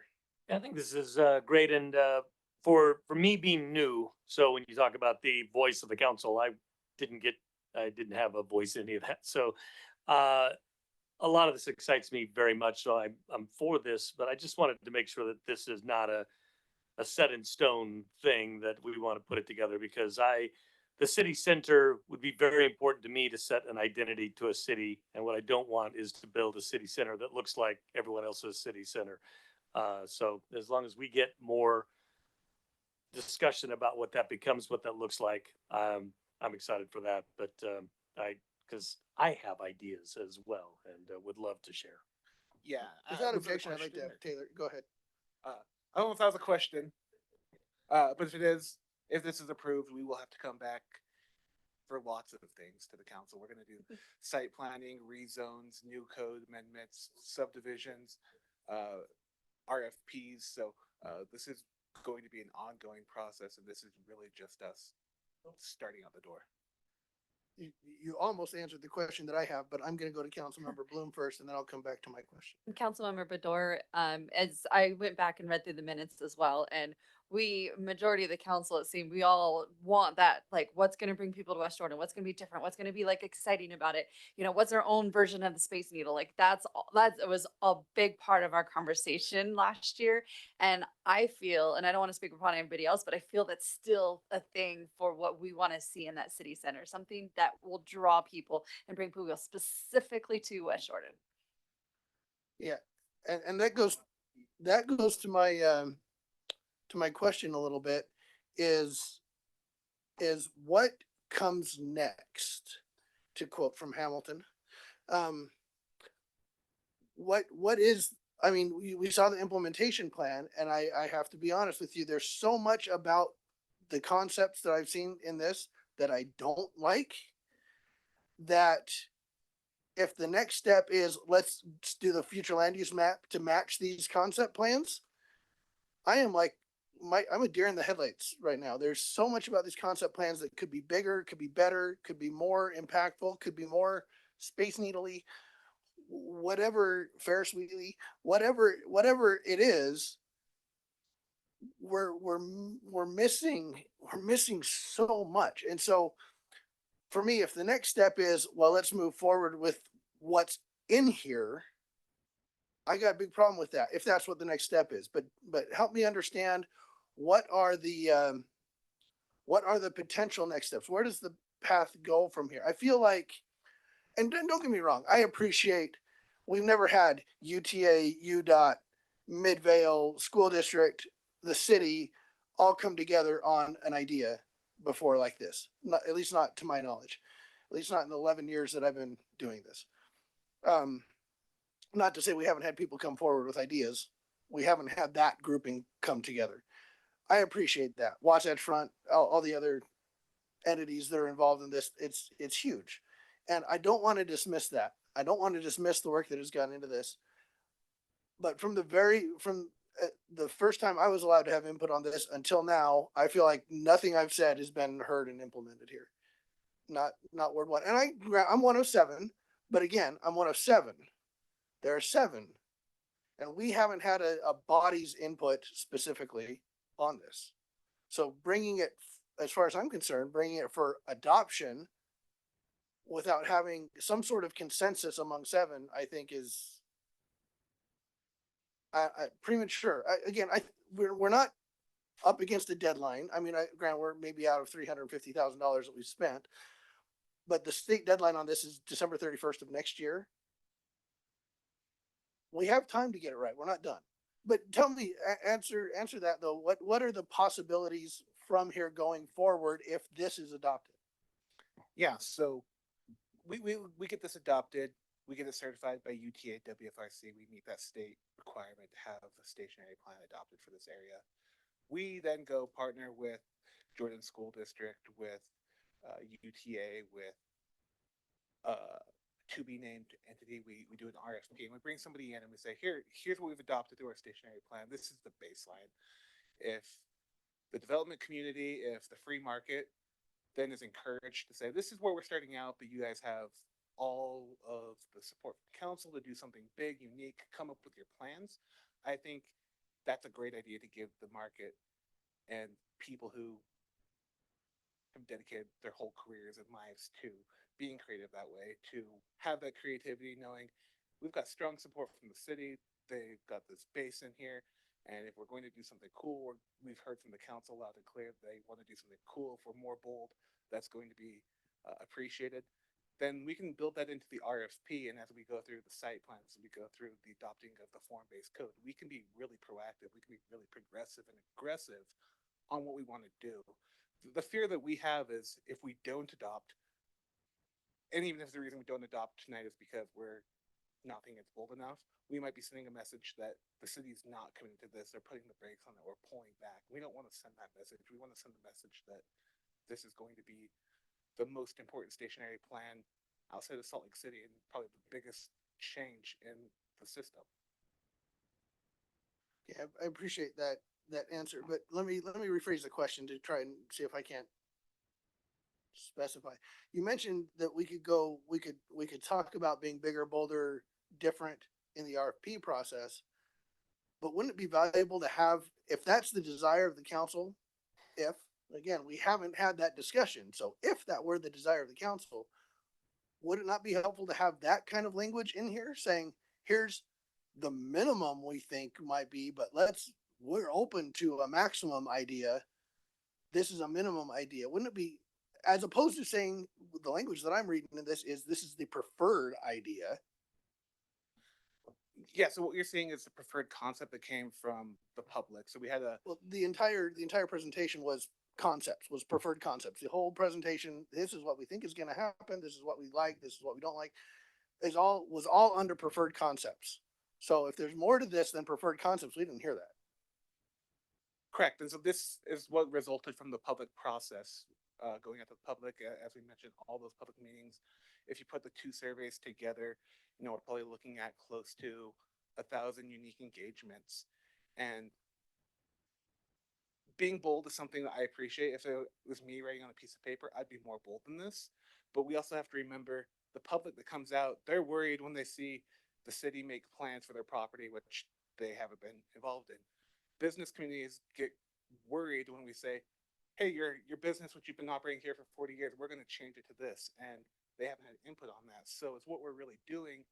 And I think Chris can talk to this, is focusing on those catalyst sites that we control And then the free market, when they see how successful that is, they're going to come in and say, we want to do this. We want to be more. We see how successful our neighbor is, how successful this is across the street. We want to do this.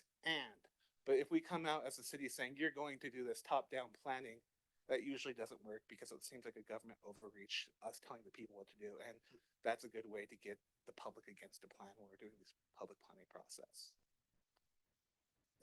I can appreciate that. That's not your concern. That's not the staff's concern, is what the public will think. That's the elected's concern, because ultimately we answer to the public, right? I'll deal with, I'll take that feedback. I'll take that. I mean, we do have professional standards though, for our industry, no, which I we have to understand. advance the I public. understand, but I spoke loudly about this for the last 8 months, and 65% of the people in my district didn't mind. So I'll still speak loudly about this, because I still think we're not thinking big enough. I think if we approve this as a preferred concept, or several preferred concepts, this is what we're gonna get. And this isn't what I want. This is like, it's a step in the right direction, but it's a step. We've gone from our own goal line to the 20-yard line, and I want to get to the field goal range, man, on the other side. And then let the developers come in and say, yeah, and here's how we can score a touchdown, and think even bigger. I'm just not thinking that it's not big enough. It's not grand enough. It's just, South Jordan recently came out with their plan for around the baseball stadium, right? Downtown Daybreak is what they're calling it. And it's about like this. Now, it's got a baseball stadium in it, so I guess it's one up on this. But in this, Ryan, what's his bucket, is looking for NHL teams. That's not going to go here. Doesn't fit in this plan anywhere. Well, what if we want that? What if the Jazz are looking at potentially moving? What if we want that? There's nowhere to do that. There's nothing here. There's nowhere. We haven't set the vision in a big way to allow for big things. And that's, granted, we can always tell somebody yes, more, yes, and, but if we start out with, here's our plan, that's what, for the ease of development. I mean, again, watching this process for 11 years, developers going to come in and go, oh, that's what you want? Well, it's easy for me to apply for what you said you wanted, because it's super easy. All right. Good point. It kind of is. It's my opinion on the motion, but, all right. We have a question. The question has been called. That as the effect of any debate, we need 2/3 to approve calling the question. All in favor of calling the question, say aye. Aye. Besides me. All right. The question has been called. Let's go to a roll call vote on the motion. Thank you. Councilmember Bador, Yes. he's not here, sorry. Councilmember Green, Yes. Councilmember Shelton, Yes. Chair Jacob, No. Councilmember Whitelock, Yes. Councilmember Bloom. Yes. Thank you. I show the motion passes 5-1. All right. And thank you for keeping me in line. I'm passionate about this, and I'm sorry that I rambled for a minute there. But that's why we put the motion on the table at the beginning, so we can do that. See? Hey, Councilmember. just a point, Cindy, when you had that up in Prime Gov and it showed 5 green votes and 1 red vote, it showed fail. So will you just double check that? Cause that Prime Gov's doing now it shows pass, but it showed failed before it went down. Okay. So just, Well, will I'll you rule the motion passes. I 5 just to want to 1. make sure that we're watching. Right. Thanks for watching. I'm not logged in. I'm watching the public view, so. All right. It's 9 p.m. Let's just, any objection to keep going? All right. Business item 7A is the next item on the agenda. This is a consideration. Alan, can you advance the screen? It's not review. Well, I guess it kind of is. Okay, we're talking about the cottages at Parker Place rezone, an amended development plan. This has been updated from December 20th, according to the meeting that we had last week. And we will go to Mark Forsyth. Oh, there he is. I was gonna say, I didn't see him here. He's in the back. Thank you. Thank you, Chair. So I'll just give a quick update since our last meeting. So the last time we met was during a committee of the whole meeting last Wednesday. Talked about some of the last minute changes we wanted to consider for this amended development plan, mostly related to on-street parking on Drake Lane.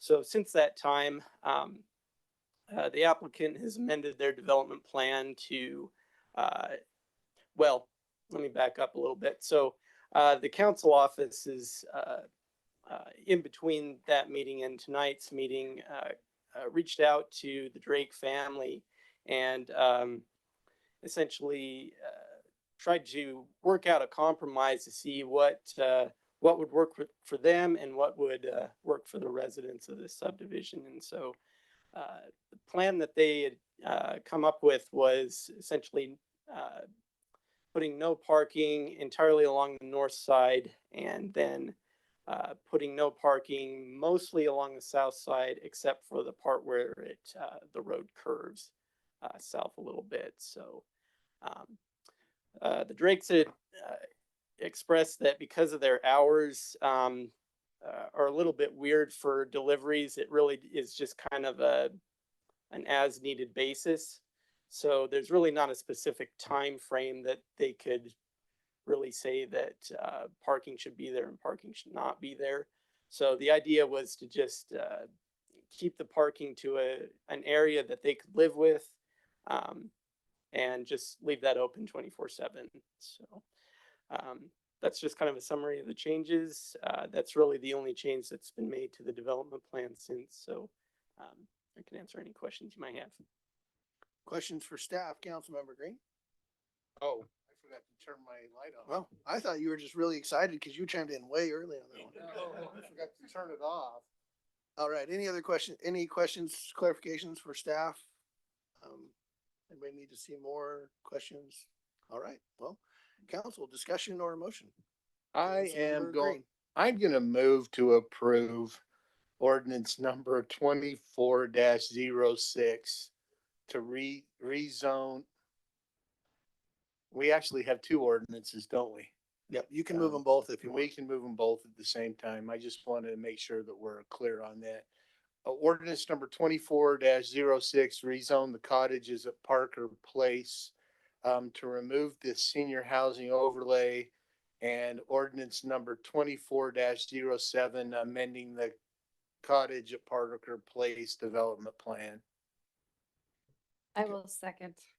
All right, we have a motion from Councilmember Green for approval, seconded by Councilmember Bloom. Discussion to that motion, Councilmember Whitelock. This is just a really hard one.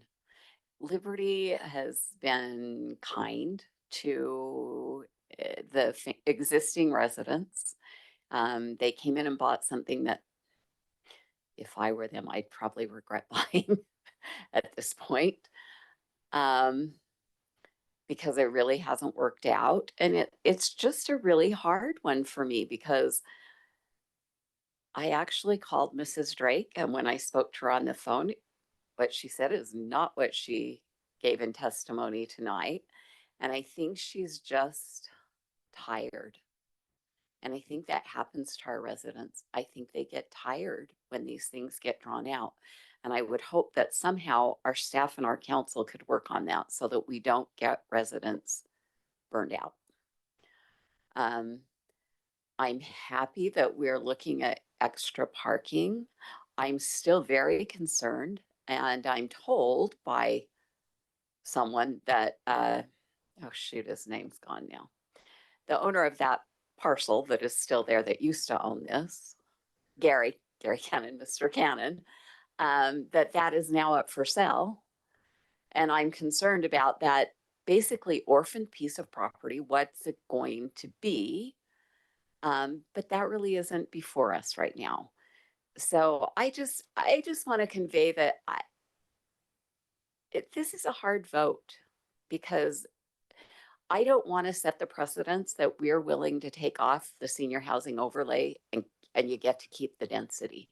Because I see that happening more and more, because as I suspected, we might not have that many over 55 that really want to move from their home to another home. I just, again, I feel like I'm the average resident and I just wouldn't want to do that. It would cost me more. Why would I do that? I could hire a lawn guy, I could hire a nurse to take care of me in the place I'm at, and a housekeeper, without doing another mortgage. So this is a hard vote, but I appreciate the process. I appreciate the time that Liberty staff has spent on this. And I'd love to hear what the rest of the council has to say. Councilmember Bador.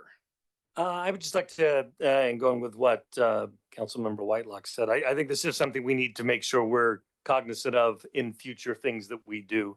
I didn't vote on this becoming an SHO, and I would have said no at that time because I didn't think that area should ever have been that. But we're in a situation we are now. I appreciate what Liberty Homes has done. They've tried to be as amenable as possible. I also wanted to point out to staff, I'm grateful for you taking the council and our suggestion to reach out to Drake Farms to find out their needs. I think that goes a long way to them seeing we at least wanted to know.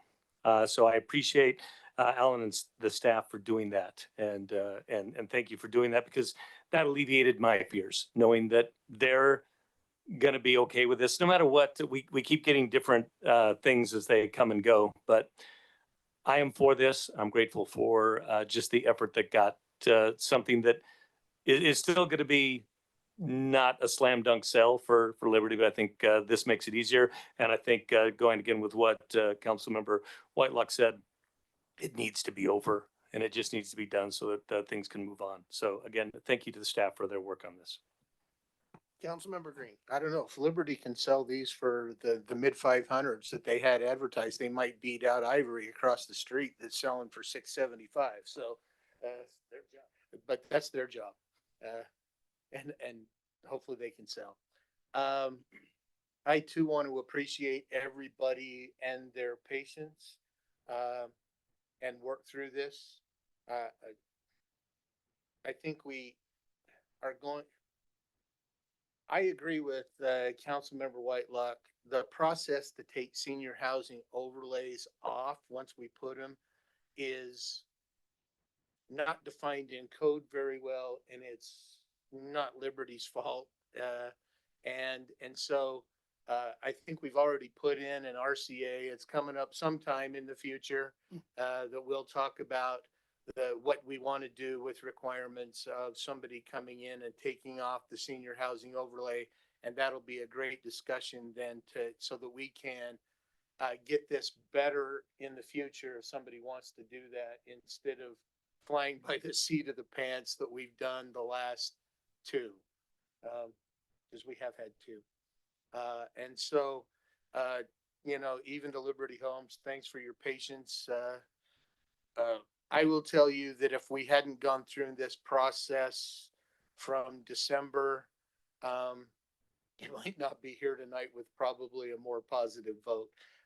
And so I think that working through this process and seeing and working through this ends up with a resolution that I don't think everybody's going to be super happy, but at least it's a resolution that works. So those are my comments, and to everyone, thank you. And I will just say I was okay with this last time. I'm okay with this now. When it comes to land use and restrictions and things like that, I'm more of a let the developer, let the home builder, let whoever assume the risk. It's not for me to say what I think you can sell, what I think you can't sell, and what I think somebody will buy and what I don't think somebody will buy. It's not up to me. It's up to you. So I was okay with this before. I'm okay with this tonight, so I'm in favor. And see no further comment. Any further comment? No further comment. Let's go ahead and vote. Cindy. Councilmember Shelton. Yes. Councilmember Bloom.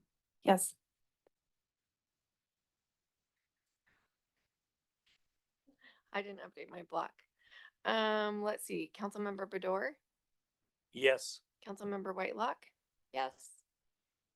Councilmember Green, Yes. and Councilmember Jacob. Yes. Thank you. That motion passes 6-0.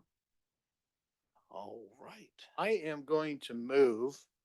Councilmember Green. I am going to move, and I know this isn't going to make the city attorney happy, but given the lateness of the hour and we still have a closed meeting to go to, I'm going to move to postpone the annual OPMA training to a future meeting.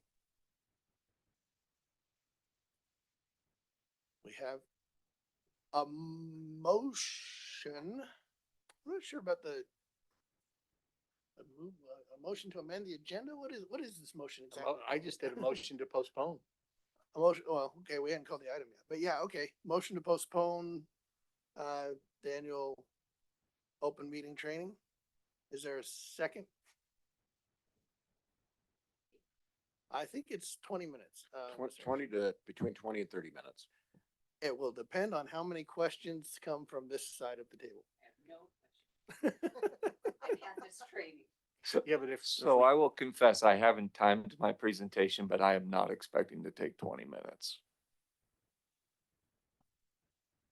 All right. Well, in any case, there's a motion. Is there a second for the motion? Guess not. Okay, I'm not seeing a second for the motion. So let's go ahead and turn it over to Mr. Chandler for a quick and painless open and public meetings act training. Isn't there a way that we can do this online, like individually, asynchronously? There actually is now a I way that thought you can so. do I that. thought The we- auditors, the state auditor's office, and maybe there has been for a while. Yeah, I came across it for the first time this year as I was preparing my presentation. There is a video that you can watch.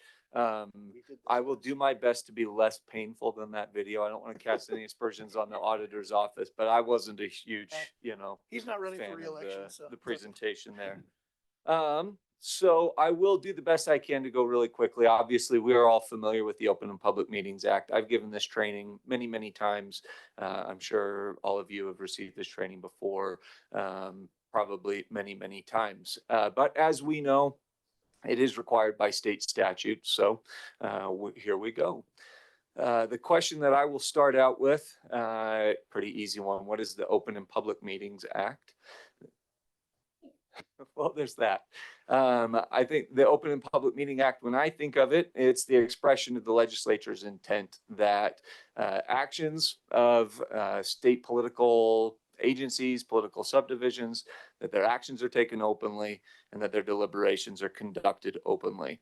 Most of the time when questions come up revolving around OPMA, I think if you just kind of ask yourself that question, are we taking actions openly? Are we conducting our deliberations openly? Usually there are pretty good common sense answers that come with it. There are some nuances that we get into as, sometimes there are unique situations that arise. But it's usually not terribly difficult to get our head around. In order to accomplish those goals that the legislature has set out, they've imposed generally these kind of expectations, including in the statute providing a definition of what's considered a meeting, definitions of notice requirements so that citizens are aware of what's happening. We can be as open as we want, but if they don't know that it's happening, obviously, then those goals aren't accomplished. And then also, of course, there are some exceptions to those general rules that are included in OPMA. The first question that I always think of when an OPMA question arises is, does OPMA apply to the body that we're talking about? It's a very easy question with the city council. Obviously, OPMA applies. Created by statute, 2 or more people or persons in the city council, tax revenue, authority to make decisions, no question there. So then the next question that we get to is, are we talking about a meeting? Now, OPMA gives a definition for a meeting. It's convening of a public body. This is slightly paraphrased, but a public body where a quorum is present for the purpose of discussing, receiving comments, or acting upon a matter within the body's jurisdiction. For clarity's sake, it does include workshops. It does include executive sections like our committee of the whole meetings, and it does include both in-person and virtual meetings. What's not included are chance gatherings or social gatherings. But that's, I think, the most common kind of question that I run into with questions about OPMA is what is a chance gathering or what is a social gathering? Typically, when I've encountered that question, when people are coming to me, they tend to focus on the quorum requirement. And they say, well, is there going to be a quorum there? But a lot of times when I've encountered this, people are overlooking the first word in that definition of what a meeting is, and it's the dealing with the idea of convening a public body. There's a definition for convening in OPMA that says that it's calling together a public body by a person authorized to do so for the express purpose of discussing or acting upon a subject matter over which that body has jurisdiction or advisory power. So if there is a quorum of the council together, but there is not a meeting that is convened, OPMA doesn't apply. We fall into these other categories of a chance gathering or a social gathering. Now, OPMA goes out of its way to say you cannot use these definitions of a chance gathering or a social gathering to evade the requirements of OPMA, but also those are exceptions to OPMA. So I think of it as an example. If a quorum of the council were to be present at the Western Stampede, I don't think that that qualifies as a meeting under OPMA. You're there, you're together, but it's not a meeting that's convened for that to happen. Likewise, if you were at a jazz game or happened to be at the grocery store at the same time, obviously those clearly fall within a chance or social gathering. It gets a little bit grayer when there are situations where maybe there's another body that invites the council to participate in another meeting or meeting that that body is convening, and there is a quorum that's there. Now, I would make the argument that under OPMA as it's written, there is not a notice requirement that's imposed on the City Council of West Jordan if the City Council of West Jordan is not convening that meeting. Now, I've certainly talked to people who have a different perspective on that. This year at the legislature, Representative Dunnigan has a bill that has been proposed. I don't know if it's going to pass or not. I think there's some pretty good language in there that clarifies that issue that says if the body is invited to attend another body's meeting, then it doesn't qualify. It would be not a meeting that requires the requirements of OPMA to be complied with. I'm hopeful that that will pass because I think it will provide some helpful clarification, but we'll see what the legislature decides to do with it. It's important to determine if it is a meeting because there are requirements that come into play, obviously. First of those are the notice requirements. We're really fortunate here in the city that we have a lot of great employees who take care of those noticing requirements. So it doesn't fall on your shoulders to do that. But I think it's worth at least being aware that there are notice requirements that a meeting be noticed 24 hours beforehand, that notice includes certain information. I think the key thing for you to keep in mind is that there is an agenda that's included with that, and it's important for the council to stick to that agenda as the meeting happens. I think this is the slide. Oh, and then we need to include that on the website, but again, staff takes care of that. The point in regards to notice where I think it really touches your considerations is the council should not consider or act upon a matter which is brought up during the meeting, which is not on the agenda. OPMA does specifically allow for discussion about something that is raised by a member of the public, but it does not allow action to be taken on that. So have the conversation if it's appropriate in the meeting or if you see a need for it, but if there's action that needs to be taken, we can agendize that for a future meeting. Okay. I know we didn't want questions, but just a quick question. Is the word consider, so go back 2 slides. Is the word consider defined? So you said the council should not consider or may not consider an item that's not on the agenda. What does consider mean? So we can't discuss at all? So consider is not a defined term in the statute. I think that was just the word that was used in putting this presentation together. Patrick and I compiled this together as kind of a joint effort for the Board of Adjustment and for the City Council. I honestly can't remember if that was his word or mine that's in there. I think it's actually in the code, so that's why I was wondering. Okay. But the thing that happens a lot up here is up here, as if we were elevated.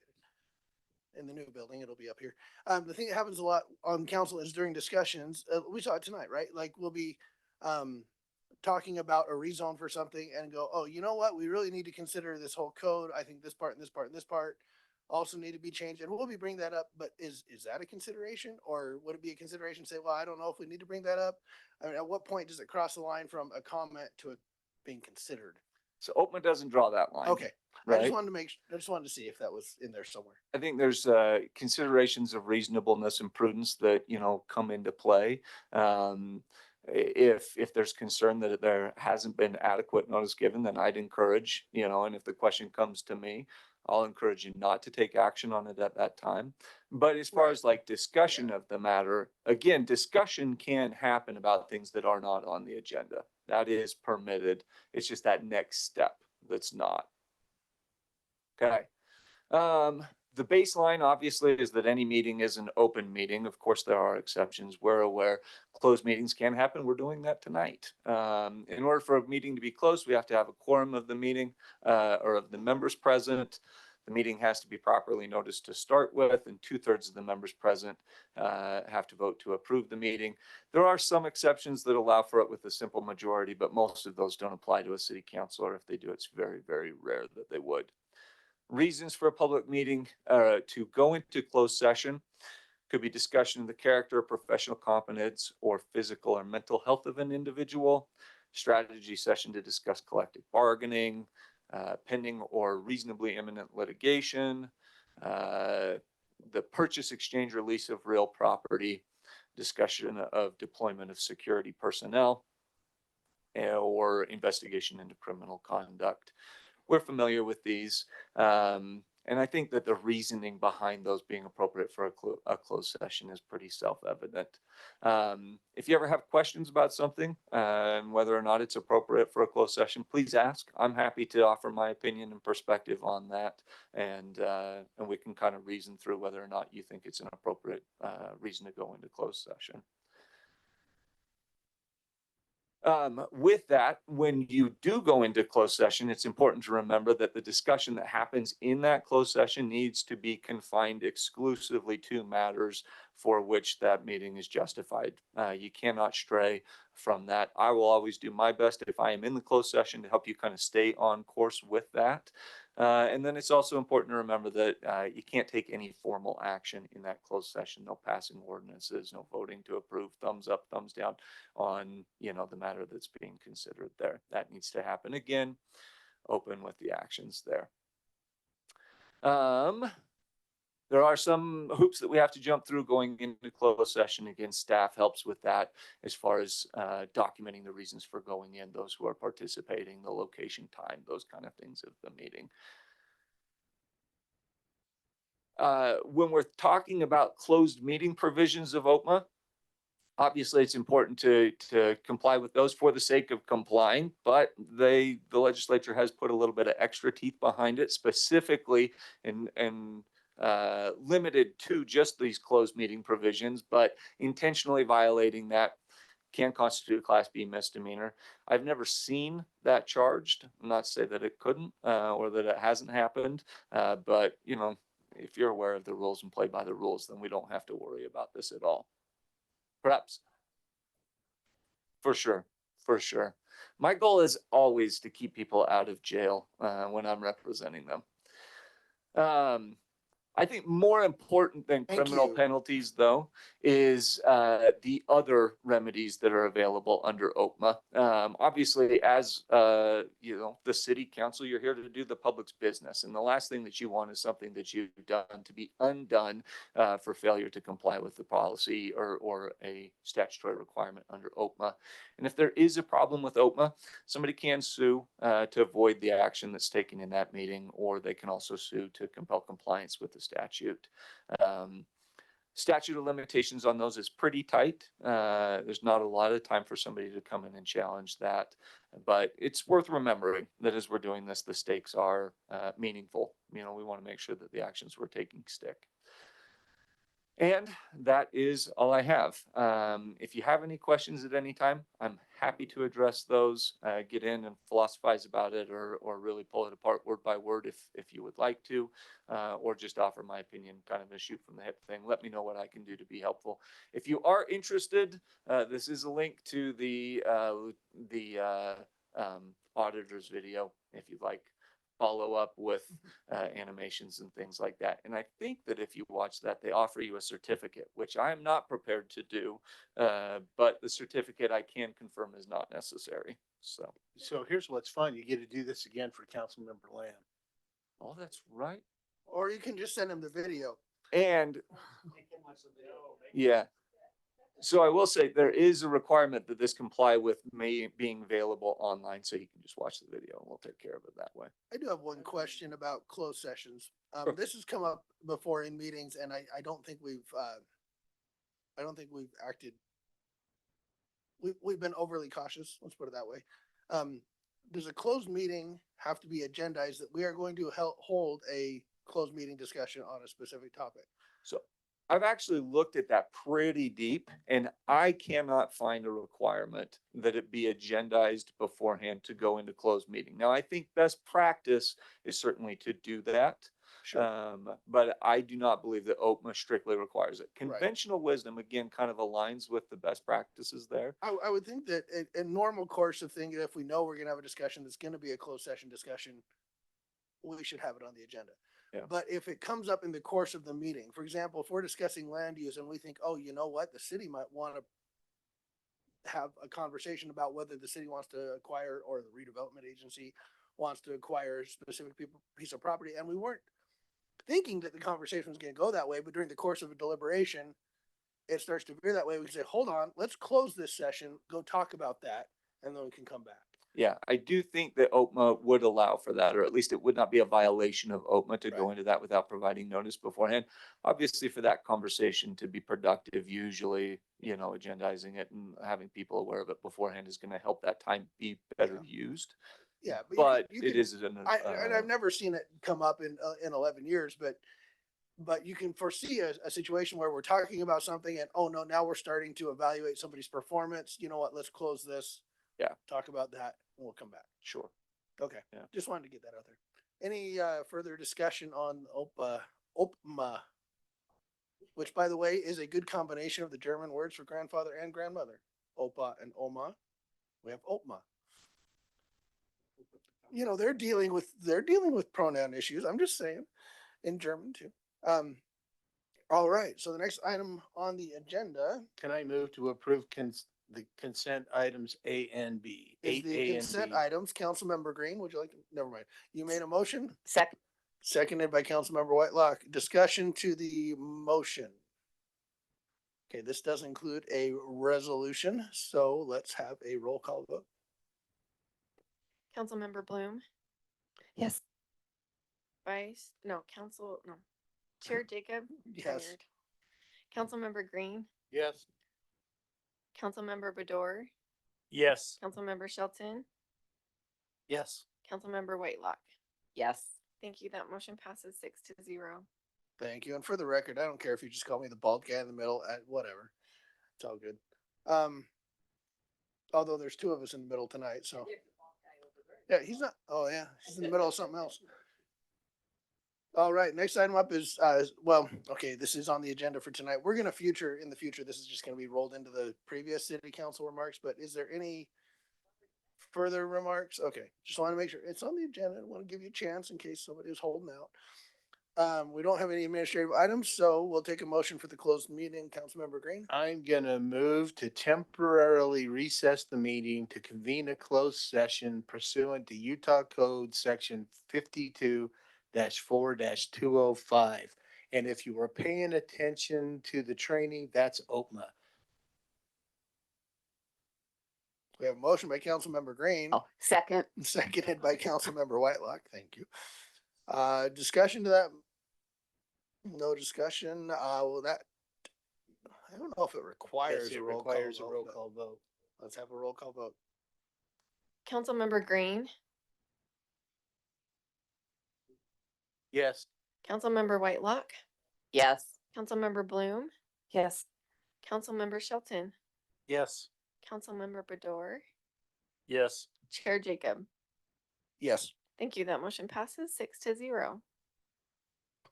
All right. Let's, are we gonna just stay here? Okay. Okay.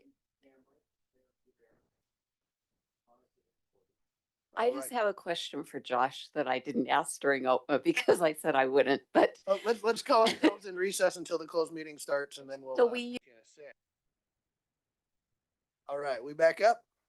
We're back in open meeting. I call the West Jordan City Council open meeting back to order and looking for a final motion. Move to adjourn. second. A motion to adjourn and a second. Without objection, I will declare us adjourned.